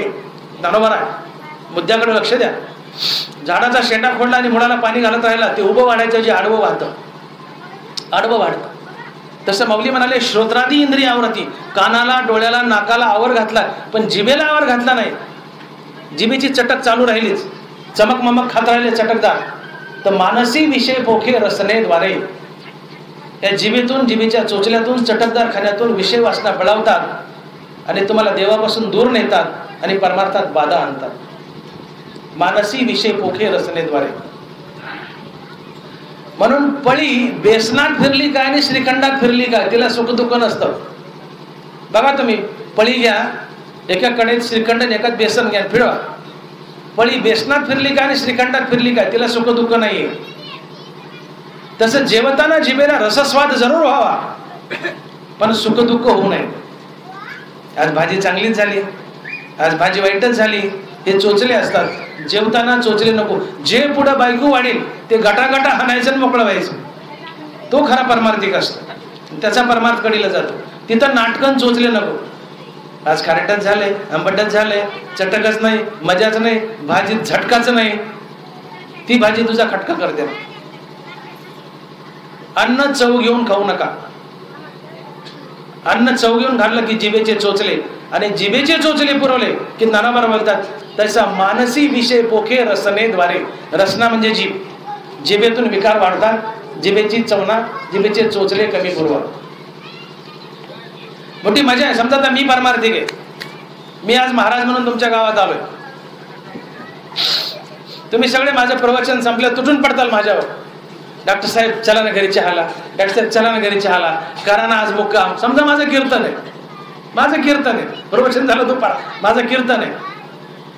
10-5 माणसं असतात प्रेमळ. महाराज आपल्या घरी यावेत, महाराजाची सेवा घडावी, महाराजाच्या पायाने आपल्या संसारात बरकत येईल, ही तुमची कल्पना असते. आनंदाची गोष्ट आहे, चांगले. पण मी तुमच्या घरी आलो, महाराज पहिल्यांदा घरी आले, डॉक्टर मोठे साहेब पहिल्यांदा घरी आले. तुम्ही जमल तेवढं खमंग मंगावून तळ्या मळ्या चटक मटक शिरा श्रीखंड बासुंदीला सगळं माझ्यासाठी करायचा प्रयत्न करतात. महाराज पहिल्यांदा आलेत, महाराज पहिल्यांदा आलेत. महाराजांनी कच्चून आणलं, म्हणजे मीच कच्चून आणलं. पण मला रोजच कीर्तन करायचं. उद्या दुसऱ्या गावाला गेलो, तिथली बाई म्हणेल महाराज पहिल्यांदाच आलेत, महाराज पहिल्यांदाच आलेत, तिने बांधले बुंदीचे लाडू. तिसऱ्या गावाला गेला, महाराज पहिल्यांदाच आलेत, महाराज पहिल्यांदाच आले, केली बासुंदी, केले गुलाबजामुन. महाराज प्रत्येक घरी दररोज संध्याकाळी कच्चूनच आणतो. आणि ही जीभ जर चरायला सोडली तर नानाबाई म्हणले याद रख, याद रख, तू महाराजास नाही तर कोणी साधारण मनुष्यास जीभ चरायला सोडलीस की याद रख. तसा मानसी विषय पोके रसनेद्वारे. जीभ चरायला सोडू नका. गरिबीची भाजी भाकर खा, जीभ चरायला सोडू नका. तळेमळ चटकदार खाऊ नका. आम्ही महाराज म्हणून लोक घालतीलच, पण आम्ही आमच्या जिभेला आवर घालाव. चटकदार खाऊ नका. त्यातून पेशीचा स्वभाव चटकदार तापड बनतो, त्यातून चित्त तापड बनतं आणि स्वभाव तापड बनतो. रजोगुणी तमोगुणी स्वभाव येतो आणि देव दुरावतो. जसे खाल तसे व्हाल. चमचमीत चटकदार जर खाल्लं तर जिभेचा चवना आणि त्यातून विषयाची बाधा होईल. नाना प्रकारचे विषय वासना पेटून उठतील आणि तुमचं पतन करतील, परमार्थाला भगवंताच्या प्राप्तीला आडवे येतील. पण जिभेला आवर घाला, जिभेचे चोचले करू नका. तैसा मानसी विषय पोखे रसनेद्वारे. उदकाचे निबळे अधिके हे आडवेनी अंगी फाके, तैसा मानसी विषय पोखे रसनेद्वारे. श्रवणादी इंद्रिय आवरती परी रसने निमून करती. ते सहस्रजा कवळीती विषयी. त्यांना विषय बांधतात आणि विषय तुमच्या जीवनात पेटून उठले की तुमचं पतन करतात, तुमच्याकडून दुष्कृत्य करून घेतात, देव दुरावतो. जिभेला आवर घाला. अन्न खा पण औषध म्हणून खा, आणि चांगलं खा आणि चांगल्याचं खा. चटकपटक खाऊ नका, चरू नका, जिभेचे चोचले करू नका. विषय वासना पेटतील आणि मन वडाळ होईल आणि तुम्हाला वाईट दिशेला नेईल, तुमचं पतन करेल, देव दुरावेल.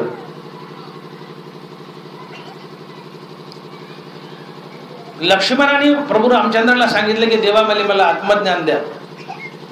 वनवासात असताना, आताच तुमचं रामायण संपलंय, मला आत्मज्ञान द्या म्हणले. म्हणले तू कैलास पर्वतावर जा आणि भगवान शंकर तुला आत्मज्ञान देतील. म्हणले ठीक आहे. लक्ष्मण उठला आणि कैलास पर्वतावर गेला. लक्ष्मण येतोय हे पाहिलं की भगवान शंकर उठले, अंगावरचे कपडे काढले, एका हातात जीभ धरली आणि एका हातात अवघड जागा धरली, लघवीची जागा. अशा नग्न अवस्थेत उभे राहिले, एका हातात जीभ, एका हातात लघवीची जागा. लक्ष्मण गेला आणि भक्त म्हणले असला कसला देव आहे किळसवाना, जीभ धरली, लघवी जागा धरली, उभा राहिला, असला देव असतो का म्हणले. पळत माघारी आला आणि रामचंद्राकडे तक्रार केली. म्हणले देवा काय पाठवलं मला त्या भगवान कृष्णाकडे, भगवान शंकराकडे. म्हणले ते अशा किळसवाने अवस्थेत उभा राहिले म्हणले, मला नाही पटलं म्हणले. दादा रामचंद्र, दादा तुम्ही मला इकडे पाठवलं. बरोबर रामचंद्र म्हणाले, लक्ष्मणा भगवान शंकराने तुला आत्मज्ञान शिकवलं. म्हणजे कसं? म्हणजे त्यांनी इशारा केला, जो जिभेला आणि लघवीच्या जागेला आवर घालतो त्याला लवकरात लवकर देव भेटतो, तो संत बनतो, आत्मज्ञान होतं. तो इशारा होता तुला.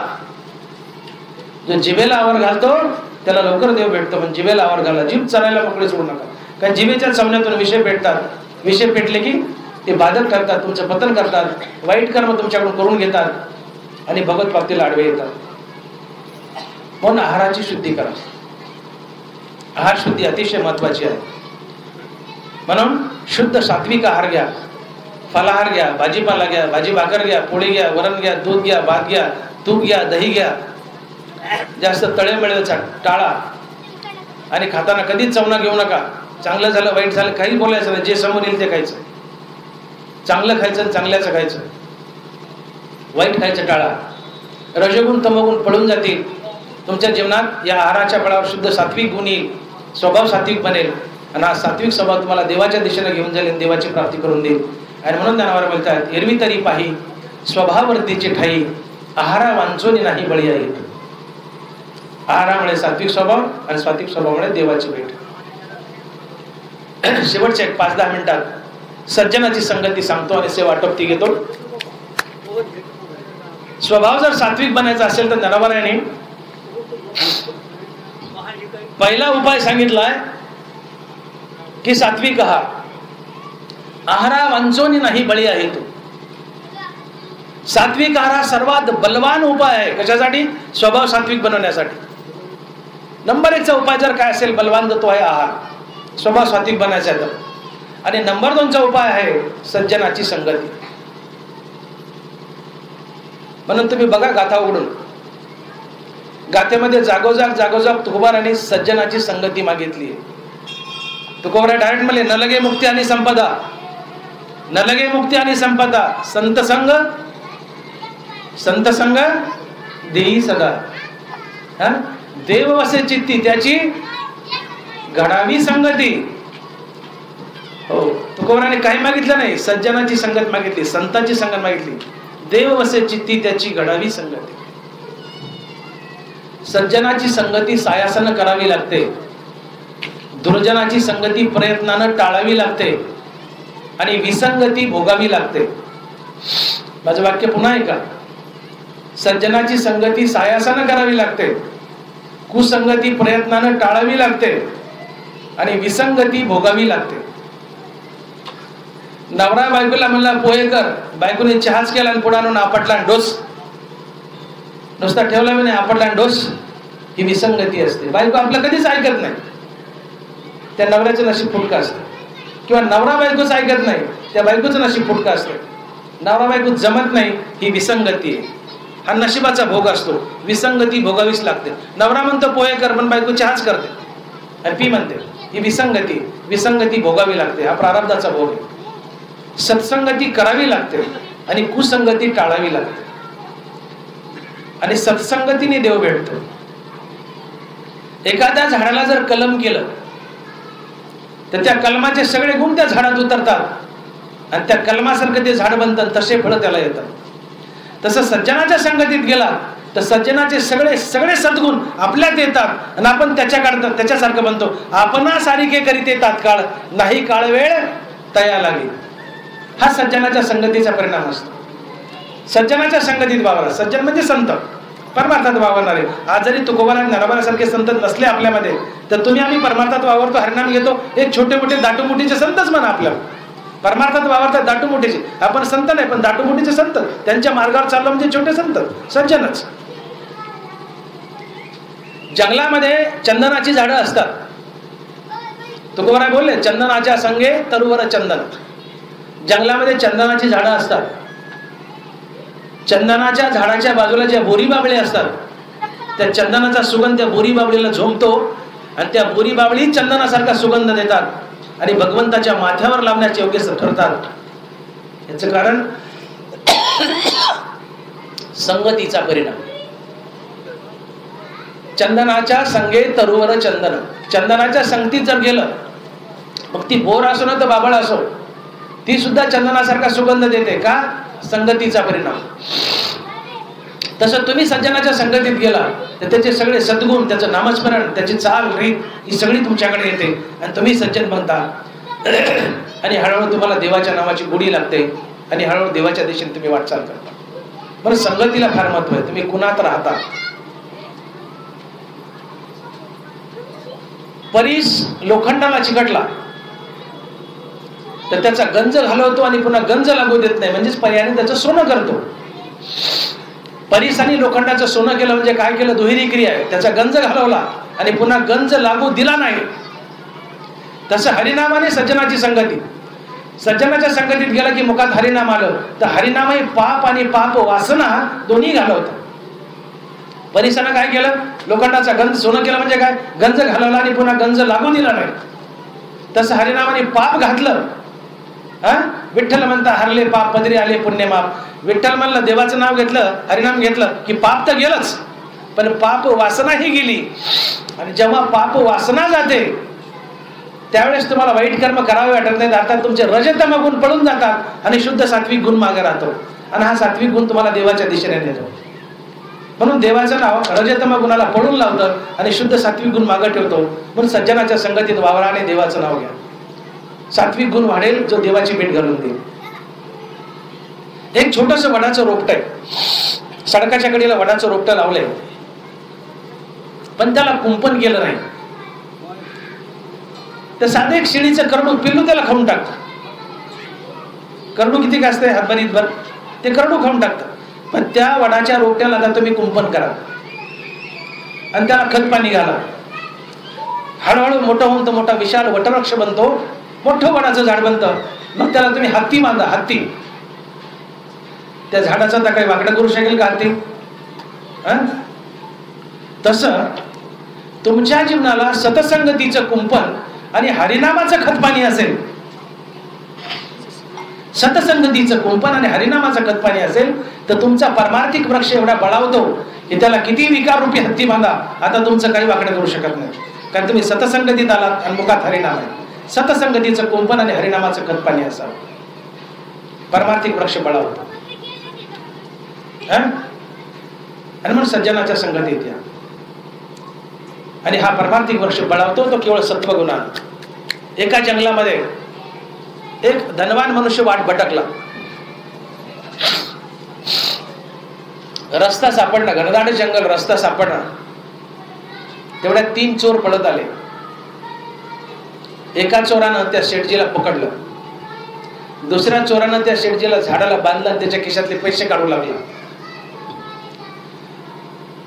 तिसरा चोर जरा बरा होता. त्या चोराने युक्ती केली की म्हणले तहान लागली, तुम्ही दोघं जा, मी याची राखण करतो. त्या 2 चोराला पाठवलं आणि ते येईपर्यंत या धनिक शेठजीला त्या चोरानं सोडवलं, जंगलाच्या काठावर आणलं आणि म्हणले जा, ते दूर दिसते ते तुझं घर आहे. वाट चुकला होता ना, ते दुरून दिसते ते तुझं घर आहे, जा म्हणले घरी. ही 3 चोर आहेत, सत्व रज तम ही गुण. आमचा मोक्ष भटकलाय, मोक्ष सापडणार, आमच्या शरीरात मोक्ष लपलाय. आपण पे अपना पावे ते संता ते भाता घेऊन सावे.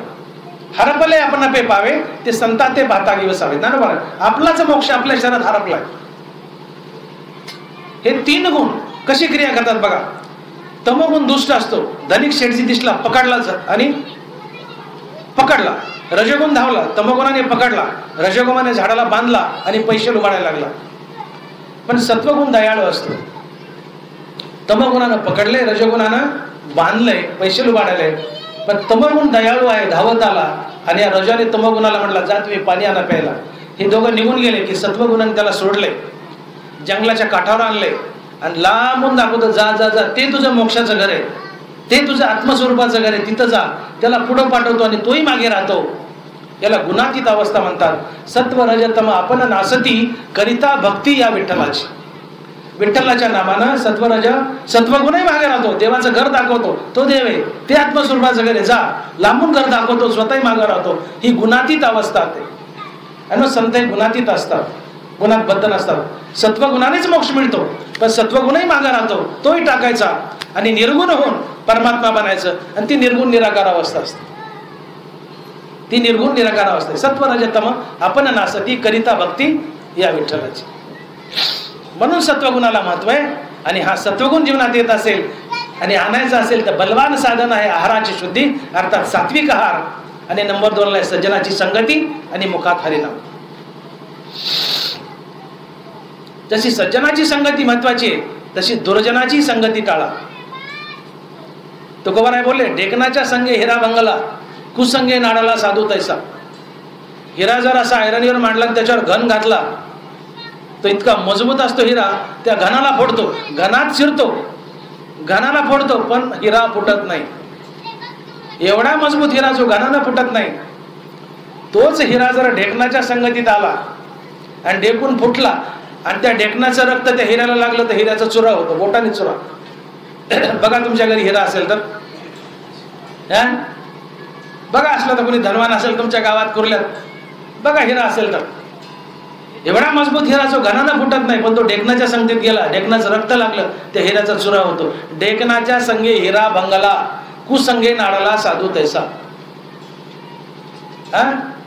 वाईटाची संगती टाळा. ढेकणाच्या संगतीत गेला ना हिरा, रक्त लागलं, कुचका झाला, फुटला. लक्षामध्ये एखादा साधू आहे, आमच्यासारखा महाराज आहे, 10 भपकेबाज लग्न जर अटेंड केले आमच्यासारख्या महाराजाने तर आमची बुद्धी पालटते ना, आम्हाला त्यांच्यासारखं नाचावं वाटतं. वरातीत विकार पेटून उठतात. साधूनी 10 लग्न अटेंड केले तर साधू असाधू बनतो. पण एखाद्या दुष्ट माणसानं जर 10 अंतयात्रा अटेंड केल्या तर त्याला स्मशान वैराग्य येऊन हळूहळू तो साधुत्वाकडे चालतो, असाधू साधू बनतो. हा संगतीचा परिणाम आहे. वाईटाची संगती टाळा. बैसता चोरापाशी तैसीच होई बुद्धी, पाहताची चिंदी धावे म्हणा. तुकोबाराय, चोराच्या शेजारी बसला, फाटकं चिंतूक असेल तर उचला वाटेल. संगती चोराची. सज्जनात फिरतात, रेशीम पडले, रेशीम हात नाही ला वाटणार. मोठी शाले भरजारी रस्त्याला पडली, लात मारायला पुढे जाल, उचलाही वाटणार नाही. का? सज्जनाची संगती. पण फाटकं चिंतूक आहे, चिरकाळी आहे, चिंतूक पडले वाटावर, पटकन उचलावा असेल. का? चोराची संगती. बैसता चोरापाशी तैसीच होई बुद्धी, पाहताची चिंदी धावे म्हणा. कुणाच्या संगतीत वावरता यालाही महत्व आहे. कर्ण महादानी होता, मोठा भक्त होता, पण दुर्योधनासारख्या दुष्टाच्या संगतीत गेला आणि द्रौपदीचे वस्त्र फाडण्यापर्यंत, तिला नागवी करण्यापर्यंत वाईट वाईट बोलला. माझ्या मांडीवर येऊन बस म्हणला. परिणाम संगतीचा. सज्जन होता पण दुर्योधनाच्या संगतीत गेला, मती भ्रष्ट झाली, दुर्बुद्धी फुटली, वाईट वाटलं. आजच्या रामायणातली कैकेयी वाईट नव्हती. कौशल्य मातापेक्षा कैकेयी रामचंद्रावर जास्त प्रेम करायची. जन्म दिलेली कौशल्या नंबर 2 ला होती. कैकेयीचं प्रेम जास्त होतं रामचंद्रावर, देवावर. मंथरेची संगती लागली आणि कैकेयीला फितवलं. तुझ्या भरताला गादी, रामाला वनवास. परिणाम संगतीचा. रामचंद्राला वनवास दिला, गादी भरताला दिली. संगतीचा परिणाम. कुणाच्या संगतीत वावर? मंथरा कारणीभूत ठरली. खेळ देवाला रचायचा होता, ब्रह्मदेवाने रचला, पण खेळ वाईटाच्या संगतीत गेल्यामुळे, मंथरेच्या संगतीत गेल्यामुळे. पण तुम्ही कुणात राहता, कुणाचं खाता आणि काय खाता यालाही फार महत्व आहे. दुष्टाच्या घरचं अन्न टाळा, सज्जनाचं अन्न आवर्जून घ्यावं. नाथ महाराज बोलले भागवतामध्ये, नाथ महाराज, सेविता सात्विकाची अन्नासी, शुद्ध सत्वता साधकासी, तात्काळ होय ग्रासोग्रासी, शुद्ध अन्नासी हे महिमान. सज्जनाच्या घरचं अन्न खाल्लं तर तात्काळ तुम्ही सात्विक बनता, शुद्ध बनता, आणि असत्वगुण वाढत जातो आणि देवाच्या देशाने येतो, देवाची भेट घालून देतो. सज्जनाच्या घरचं अन्न टाळू नका. तुम्ही माझ्या घरी आले, मला भांडून चहा प्या, डॉक्टर साहेब आम्हाला चहा पा, आम्हाला चहा पाजा. मी म्हणलं मला वेळ नाही, तरी माझ्या पत्राला धरा, मोठे साहेब आम्हाला चहा पाजा. सज्जनाचं अन्न टाळू नका. आता तुम्ही म्हणतात तुम्ही सज्जन कशावरून? ते म्हणतात मोठे साहेब तुम्ही सज्जन कशावर? अरे मी बोलतोय म्हणजे सज्जनाचं की बरं, हा एवढं बोललो म्हणजे सज्जनाचं की. माझ्या घरी जर कधी दवाखान्यात डोळे तपासायला आले तर मला भांडून चहा पाजायला लावा. मी म्हणलं मला वेळ नाही, औषध घ्या, गोळ्या घ्यायचा, बघू. नाही नाही नाही डॉक्टर साहेब चहा पाजा, मोठे साहेब चहा पाजा.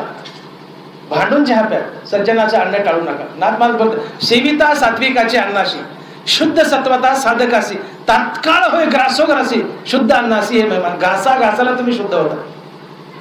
सज्जनाचं अन्न टाळू नका. आणि दुर्जनाचं खाऊ नका. अधमाची अन्ना खादलिया कीजे वमना. तुकोबर आहे. अधम म्हणजे दुष्ट पापी. अधमाची अन्ना खादलिया कीजे वमना. बोटो घालून उलट्या करा म्हणले तुकोबर आहे. नालायकाचं, वाईटाचं, दुष्टाचं, पाप्याचं अन्न खाल्लं, तो जागीरदार असू द्या, पण पैशाने जागीरदार आहे, पण दुष्ट आहे, पापी आहे, लबाड आहे, हरामाचा पैसा घरात येतोय, त्याचं अन्न खाल्लं, बोटं घालून उलट्या काढा म्हणले, आणि ते अन्न बाहेर काढा, पण पचू देऊ नका, बुद्धिभ्रष्ट होईल. अधमाची अन्ना खादलिया किजे वमना. उलटी करा म्हणले, दुष्टाचं अन्न खाऊ नका. बुद्धी दुष्ट होते, राजस तामस गुण जीवनात येतात. पण कुणाचं खावं, कुणासोबत राहावं, किती खावं याला महत्व. भीष्माचार्य शरपंजरी पडले आणि पांडव, कुंती बुवा आणि भगवान कृष्ण शेवटची भेट घ्यायला गेले भीष्माचार्याकडे. त्यावेळेस देव म्हणाले कृष्ण की पितामह पांडवांना काही उपदेश करा. तर पितामह उपदेश करताना बाकीच्या 4 पांडवाला बोलले, पण 5व्या युधिष्ठिराला उपदेश करत असताना धर्मराजाला पितामह भीष्म म्हणतात की धर्मा, तू धर्मानं वाग, तू धर्माचा आहेस, पण तरी तू धर्मानं वाग, एवढंच मी तुला शिक्षण देतो, म्हणजे तू धर्मानं वाग. असा शब्द तोंडातून निघला आणि द्रौपदी हसली. पितामह भीष्मले, द्रौपदी तू का हसली? ते म्हणले, हसू नको तर काय करू, तुम्ही आज माझ्या नवऱ्याला सांगतात धर्माने वाग. ज्यावेळेस माझी साडी फिडीत होता दुर्योधन आणि दुःशासन, तेव्हा तुमचा धर्म कुठं गेलता? तुम्ही का नाही आडवे आले साडी रोकायला, वाढायला? मला उघडी करत होते, माझे वस्त्र हरून चाललं होतं, तुम्ही सभेत होते. माझ्या नवऱ्याला आज म्हणतात धर्माला की तू धर्माने वाग, हे शिक्षण द्यायले, तेव्हा तुमचा धर्म कुठं गेलता माझी साडी फेडताना? पितामहाने फार सुंदर उत्तर दिले. म्हणजे द्रौपदी, त्यावेळेस मी दुष्ट दुर्योधनाचं अन्न खात होतो आणि म्हणून माझी बुद्धी भ्रष्ट झाली होती, म्हणून मी पापी होतो. तेव्हा मी पापीच होतो का? मी पाप्या दुर्योधनाचं अन्न खात होतो, माझी वासना बुद्धी सगळं भ्रष्ट होऊन मी पापीच होतो. आज मी अन्न वर्ज्य केलंय दुर्योधनाचं, आणि म्हणून मला सद्बुद्धी फुटली, आणि म्हणून मी या धर्माला वाग म्हणतोय. दुष्टाचं अन्न टाळा. विदुराच्या कन्या बक्षी. विदुराच्या, हो, दुर्योधनाचा मेवा टाळला भगवान कृष्णाला, पण विदुराच्या कन्या खाल्ल्या. का? विदुर सज्जन होता, संत होता, दुर्योधन दुष्ट होता. दुष्टाचं अन्न टाळा, दुष्टाची संगती टाळा, सज्जनाच्या संगतीत जा, आणि सज्जनाच्या घरचं अन्न आवर्जून खा. बुद्धी सात्विक होईल, सात्विक बुद्धीने देव लवकर भेटतो. शेवटचे 1-2 मिनिट आणि थांबतो. देव भेटावा असं वाटत असेल, परमार्थ सफल व्हावं असं वाटत असेल, तर मी 3 गोष्टी सांगितल्या. रजतम गुण जाऊन शुद्ध सात्विक स्वभाव जीवनात यावा, सत्वगुण जीवनात यावा, अर्थात सात्विक स्वभाव बनावा, स्वभाव सात्विक बनावा. यासाठी बलवान पहिलं साधन काय असेल तर सात्विक आहार, अर्थात शाकाहार. नंबर 2ला सज्जनाची संगती, आणि नंबर 3ला हरिनाम, आणि नंबर 4ला गळ्यात तुळशीची माळ. आजच्या या प्रवचनात 2 मिनिटात मी जर तुळशीच्या माळीचं महत्व सांगितलं नाही आहारासोबत, तर प्रवचन अधुरं राहील असं मला वाटतं. 2 मिनिटात तुळशीच्या माळेचं महत्व सांगतो आणि थांबतो. आपल्याकडे अशी गलिच्छ प्रथा आहे की एखाद्याला म्हटलं का नाही माळ घाल, तर तो डायरेक्ट म्हणतो मी काय खात नाही बुवा. कोणी म्हणले ते का, बघा तर सप्ताह संपले की काल्याच्या दिवशी बाबा म्हणले का नाही मुकुंद महाराज, अरे माळी घाला माळी घाला. त्यातले एखाद्याला धरून आणलं ना बळद कधी माळीमध्ये घालताना मजा चालते काल्या दिवशी. काही काही खोडील असतात मित्र, ते ज्याला घालायचं त्याला ओढून आणतात, बाबा याला माळ घाला. बाबाला माहिती ते घालीत नाही, ज्याला वडले त्याला माहिती घालीत नाही, पण खोडील बाबा याला माळ घाला. ते म्हणतात बाबा मी काय खात नाही बुवा, मग कशाला माळ घालायची? बाबा मला म्हणते तुझं काळं कर, नको घालू, पण आणले त्याने, आता मला बोलावं लागेल. माणसाचा असा समज आहे की मटण बंद करण्यासाठी माळ घालावी लागते. इतका गलिच्छ विचार आहे तुमचा आमचा. तुम्ही कुणालाही म्हणा माळ घाल, ते सरळ म्हणेल मी काय खात नाही बुवा. याचा अर्थ काय होतो? माळ घातल्यावर खाणं बंद होईल, म्हणजे मटण बंद करण्यासाठी माळ घालावी लागते, हा आमचा समज आहे. इतका माळेचा गलिच्छ अर्थ काढू नका. माळ का घालावी? ते मटण तर खाऊच नाही, ते जनावरांचं खाद्य आपलं नाहीच, ते खायचंच नाहीये, ते आपलं नाहीच आहे. पण ते बंद करण्यासाठी माळ घालायचे नसते. तर माळ घालायचा उद्देश काय? पहिला उद्देश, ज्यावेळेस ती वृंदा जालिंदराची बायको पतिव्रता, तो जालिंदर युद्धात मराना, सगळे देव भगवान विष्णूकडे गेले, प्रार्थना केली की जालंधर मरत नाही. भगवान विष्णू म्हणले जा, मी काय करायचं करतो. तिच्या नवऱ्याचं रूप धरलं जालंधरचं, आणि त्या बाईचं नाव होतं वृंदा. ती होती पतिव्रता. त्याचं रूप धरलं नवऱ्याचं, आणि भगवान विष्णू गेले, दारात उभे राहिले. तिला वाटलं नवराच आलाय, नवरा विजय मिळून आलाय, म्हणून आलिंगन दिलं कडकडून नवऱ्याला, आणि ते होते भगवान विष्णू. आलिंगन दिलं, पातिव्रत्य भंगलं. भगवान विष्णू पुन्हा मूळ रूपात आले, चपापली, दुसऱ्या पुरुषाला आलिंगन दिलं, पातिव्रत्य भंगलं. म्हणले देवा तुम्ही मला फसवलं. तिने शाप दिला, तुम्ही दगड व्हाल, देव शालिग्राम झाले. पण म्हणले माझं काय आता, तुम्ही शालिग्राम दगड होणार तर काय असं, माझं काय आता, मला कोण पत्करेल. देवाने वचन दिलं, वृंदे तुला मी पत्करेल म्हणले.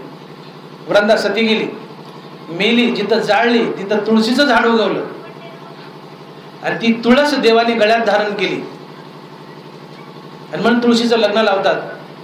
राधा दामोदर, तुळशी दामोदर वगैरे जे लग्न असतं ना, ती तुळस उगलेली.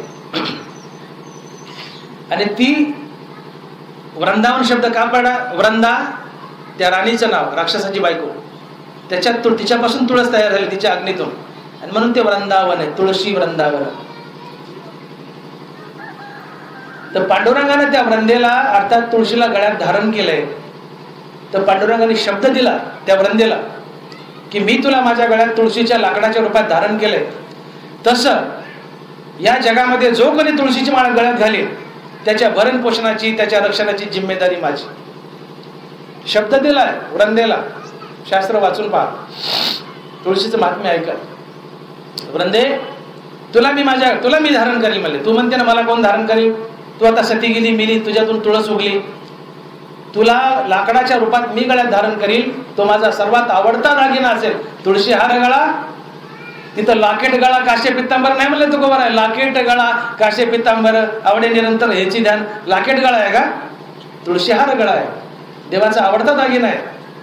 आणि म्हणून देवाने वचन दिलं की जो कोणी तुळशीची माळ घालेल त्याच्या भरण पोषणाची, रक्षणाची जिम्मेदारी माझी. त्याच्यावर माझी विशेष कृपा राहील. नवऱ्याने लग्नाच्या दिवशी बायकोच्या गळ्यात मंगळसूत्र घातलं, त्या दिवशीपासून तिला जगवण्याची जिम्मेदारी नवऱ्याची. तुला काय करायचं कर, पण मला पोसव, ती नवऱ्याची जिम्मेदारी. मंगळसूत्र घातलं, पोसवणं बायकोला नवऱ्याची जिम्मेदारी. गळ्यात माळ घातली, त्या भक्ताला पोसवणं भगवंताची जिम्मेदारी. भगवंताची त्याच्यावर विशेष कृपा असते.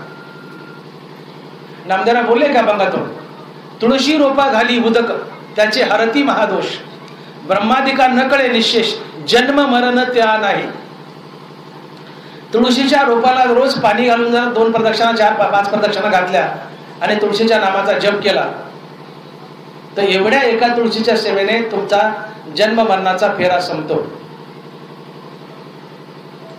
जयाची दारी तुळशी वृंदावन त्याशी वैकुंठ गमन, याशी लटके मने कोण त्याशी आन केशवाची. नामदेव आहे.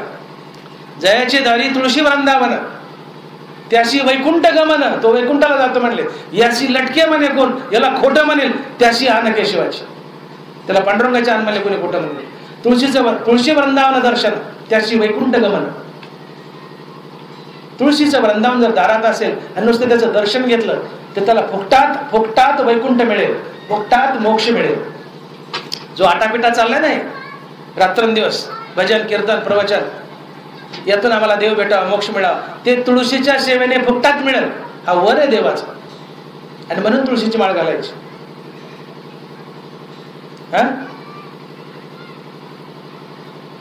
मृत्यू समयी जर गळ्यात तुळशीची माळ असेल तर ज्यावेळेस यमराज न्यायला येतो आणि गळ्यात जर तुळशीची माळ दिसली आणि कपाळाला जर गोपीचंद चंदाचा टिळा दिसला तर यम लाजतो, मागे सरकतो आणि पांडुरंगाला फोन लावतो, लाइटनिंग कॉल. देवा पांडुरंगा हे तुमचं, माझं नाही. ज्याच्या गळ्यात तुळशीची माळ आहे त्याला यम न्यायला येत नाही, आज्ञा आहे म्हणून. तुकोबरा बोले आज्ञा नाही म्हणून यमकिंकर, की ज्याच्या गळ्यात मरता समय तुळशीची माळा आहे, यम येऊन त्याच्या चरणाचं दर्शन घेतो. जयाची गळ्यात तुळशीची माळा, यम पद कमळा वंदी त्याच्या. तुकोबरा जयाची गळा तुळशीचे माळा, यम पद कमळा वंदी त्याच्या. यम येतो, त्याच्या चरणाचं दर्शन घेतो, त्याच्या गळ्यात माळ आहे मारताना. पांडुरंगाला सांगतो, देवा तुमचं हे वैकुंठाला घेऊन जा. सांगायचं एवढं की गळ्यात भरताना तुळशीची माळ असेल तर तुम्हाला वैकुंठाची प्राप्ती होते, तुम्हाला मोक्ष लाभतो, जन्ममरणाचा फेरा संपतो तुमचा, आणि जिवंत असताना तुमचं सगळं पाप धुवून जातं, संसारात बरकत येते, त्या घरात श्रीहरी नांदतो, लक्ष्मी नांदते, देवाची विशेष कृपा असते. तुळशीचे काष्ट जपमाळ करी त्याशी प्रसन्न श्रीहरी. तुळशीची माळ जर एक माळ वडली, तुळशीचे काष्ट जपमाळ करी त्याची प्रसन्न श्रीहरी. त्याला श्रीहरी कृष्ण प्रसन्न असतो, त्याचं सगळं चालू होतं. ते वरदान दिलं, ज्याच्या गळ्यात तुळशीची माळ त्याची जिम्मेदारी माझी. त्याचं पाप जाईल, त्याला पुण्य येईल, त्याच्या संसारात बरकत येईल, त्याला कसं जगवायचं, कसं वाचवायचं संकटातून, सगळी माझी जिम्मेदारी. मरताना मी माझ्या वैकुंठाला घेऊन जाईल, ही माझी जिम्मेदारी. यम येईल पण चरण स्पर्श करेल, यम तुमच्या पाय पडेल आणि मला सांगेल की देवा हे तुमचं घेऊन जा. आपल्याकडे जागली असतात तर जागलीची पद्धत मोडली. जागलीवर लहानपणी मी खेड्यातलाच आहे, लहानपणी आपण जागलीवर झोपायचो. 10वी पर्यंत शिकत असताना आम्ही जागलीवर जायचो. खेड्यात उन्हाळ्यात जागली असायची, आता जागली पडली असते खड्या तळ्याच्या टायमिंग. जागलीवर कुत्रा असते. मालक एक दिवशी जागलीवर गेला.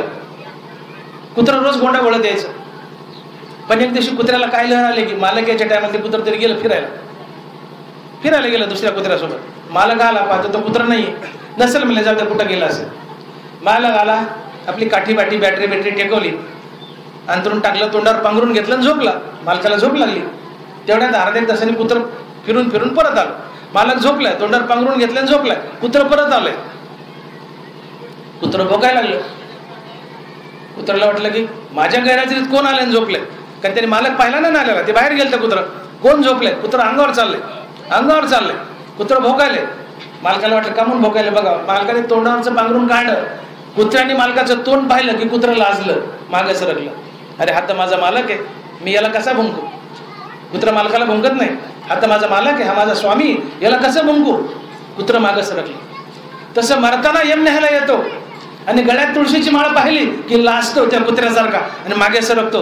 अरे हा माझ्या स्वामीचा दागिना आहे, पांडुरंग माझा स्वामी आहे आणि त्याचा आवडता दागिना माळ आहे. याच्या गळ्यात माळ आहे, याच्या गळ्यात माझ्या स्वामीचा आवडता दागिना आहे, मी याला कसं नेऊ. कुत्र मागं सरकलं, लाजलं. यम मागं सरकतो, लाजतो. हा माळेचा महिमा आहे. आणि म्हणून गळ्यात माळ घाला. यम पद कमळा वंदी त्याच्या. फुकटात मोक्ष आहे दुसऱ्या माळेच्या सेवेने गळ्यात माळ धारण केले. म्हणून मरताना गळ्यात माळ असावी, बिना माळेचं मरू नका. आणि म्हणून आपला परमार्थ सफल व्हावा यासाठी आपल्या जीवनातील रज आणि तमगुण पडून गेले पाहिजेत. हे विकारी असतात, हे देवापासून दूर नेतात, नामस्मरणापासून दूर नेतात. हे दोन रज आणि तमगुण गलिच्छ असतात, नास्तिक असतात, परमार्थापासून दूर नेतात, हरी आणि हरिनामापासून दूर नेतात. मग हरी आणि हरिनामाकडे ओढून आणणारा एकच गुण आहे आणि तो आहे सत्वगुण. आणि हा सत्वगुण तुमची देवाची भेट घालून घेतो, परमार्थ यशस्वी करतो, हरिनामाची गोडी लावून देतो.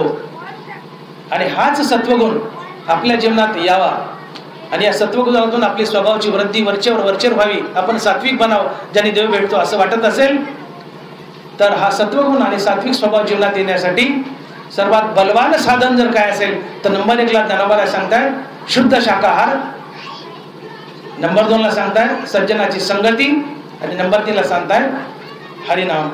या 3 गोष्टी जीवनात आणा, स्वभाव सात्विक बनेल आणि तुमचा परमार्थ वरचेवर नदीला पूर आल्यासारखा वाढत जाईल. तुम्ही देवाच्या दिशेने जाल, संत बनाल, देव बनाल, परमार्थ सफल होईल. आणि म्हणून आहार शुद्धी करा, सात्विक आहार घ्या, ज्याच्या बळावर सत्वगुण आणि सात्विक स्वभाव जीवनात येईल. आणि म्हणून ज्ञानोबा बोलतात आजच्या भूमीतून, एरवी तरी पाही स्वभाव वृद्धीचे ठाई, आहारा वांचोनी नाही बळी आहे तू. कुंडलिक वरदे हरिविठ्ठल श्री ज्ञानदेव गोपाल कृष्ण भगवान, बावली ज्ञानेश्वर महाराज, जगद्गुरु तुकाराम महाराज की जय. आता विश्वात्मके देवे, हे देव आगेतने तोषावे, तोषो निमज द्यावे. जे खळांची व्यंकटी सांडो, तया सत्कर्मी रती वाढो. गोता परस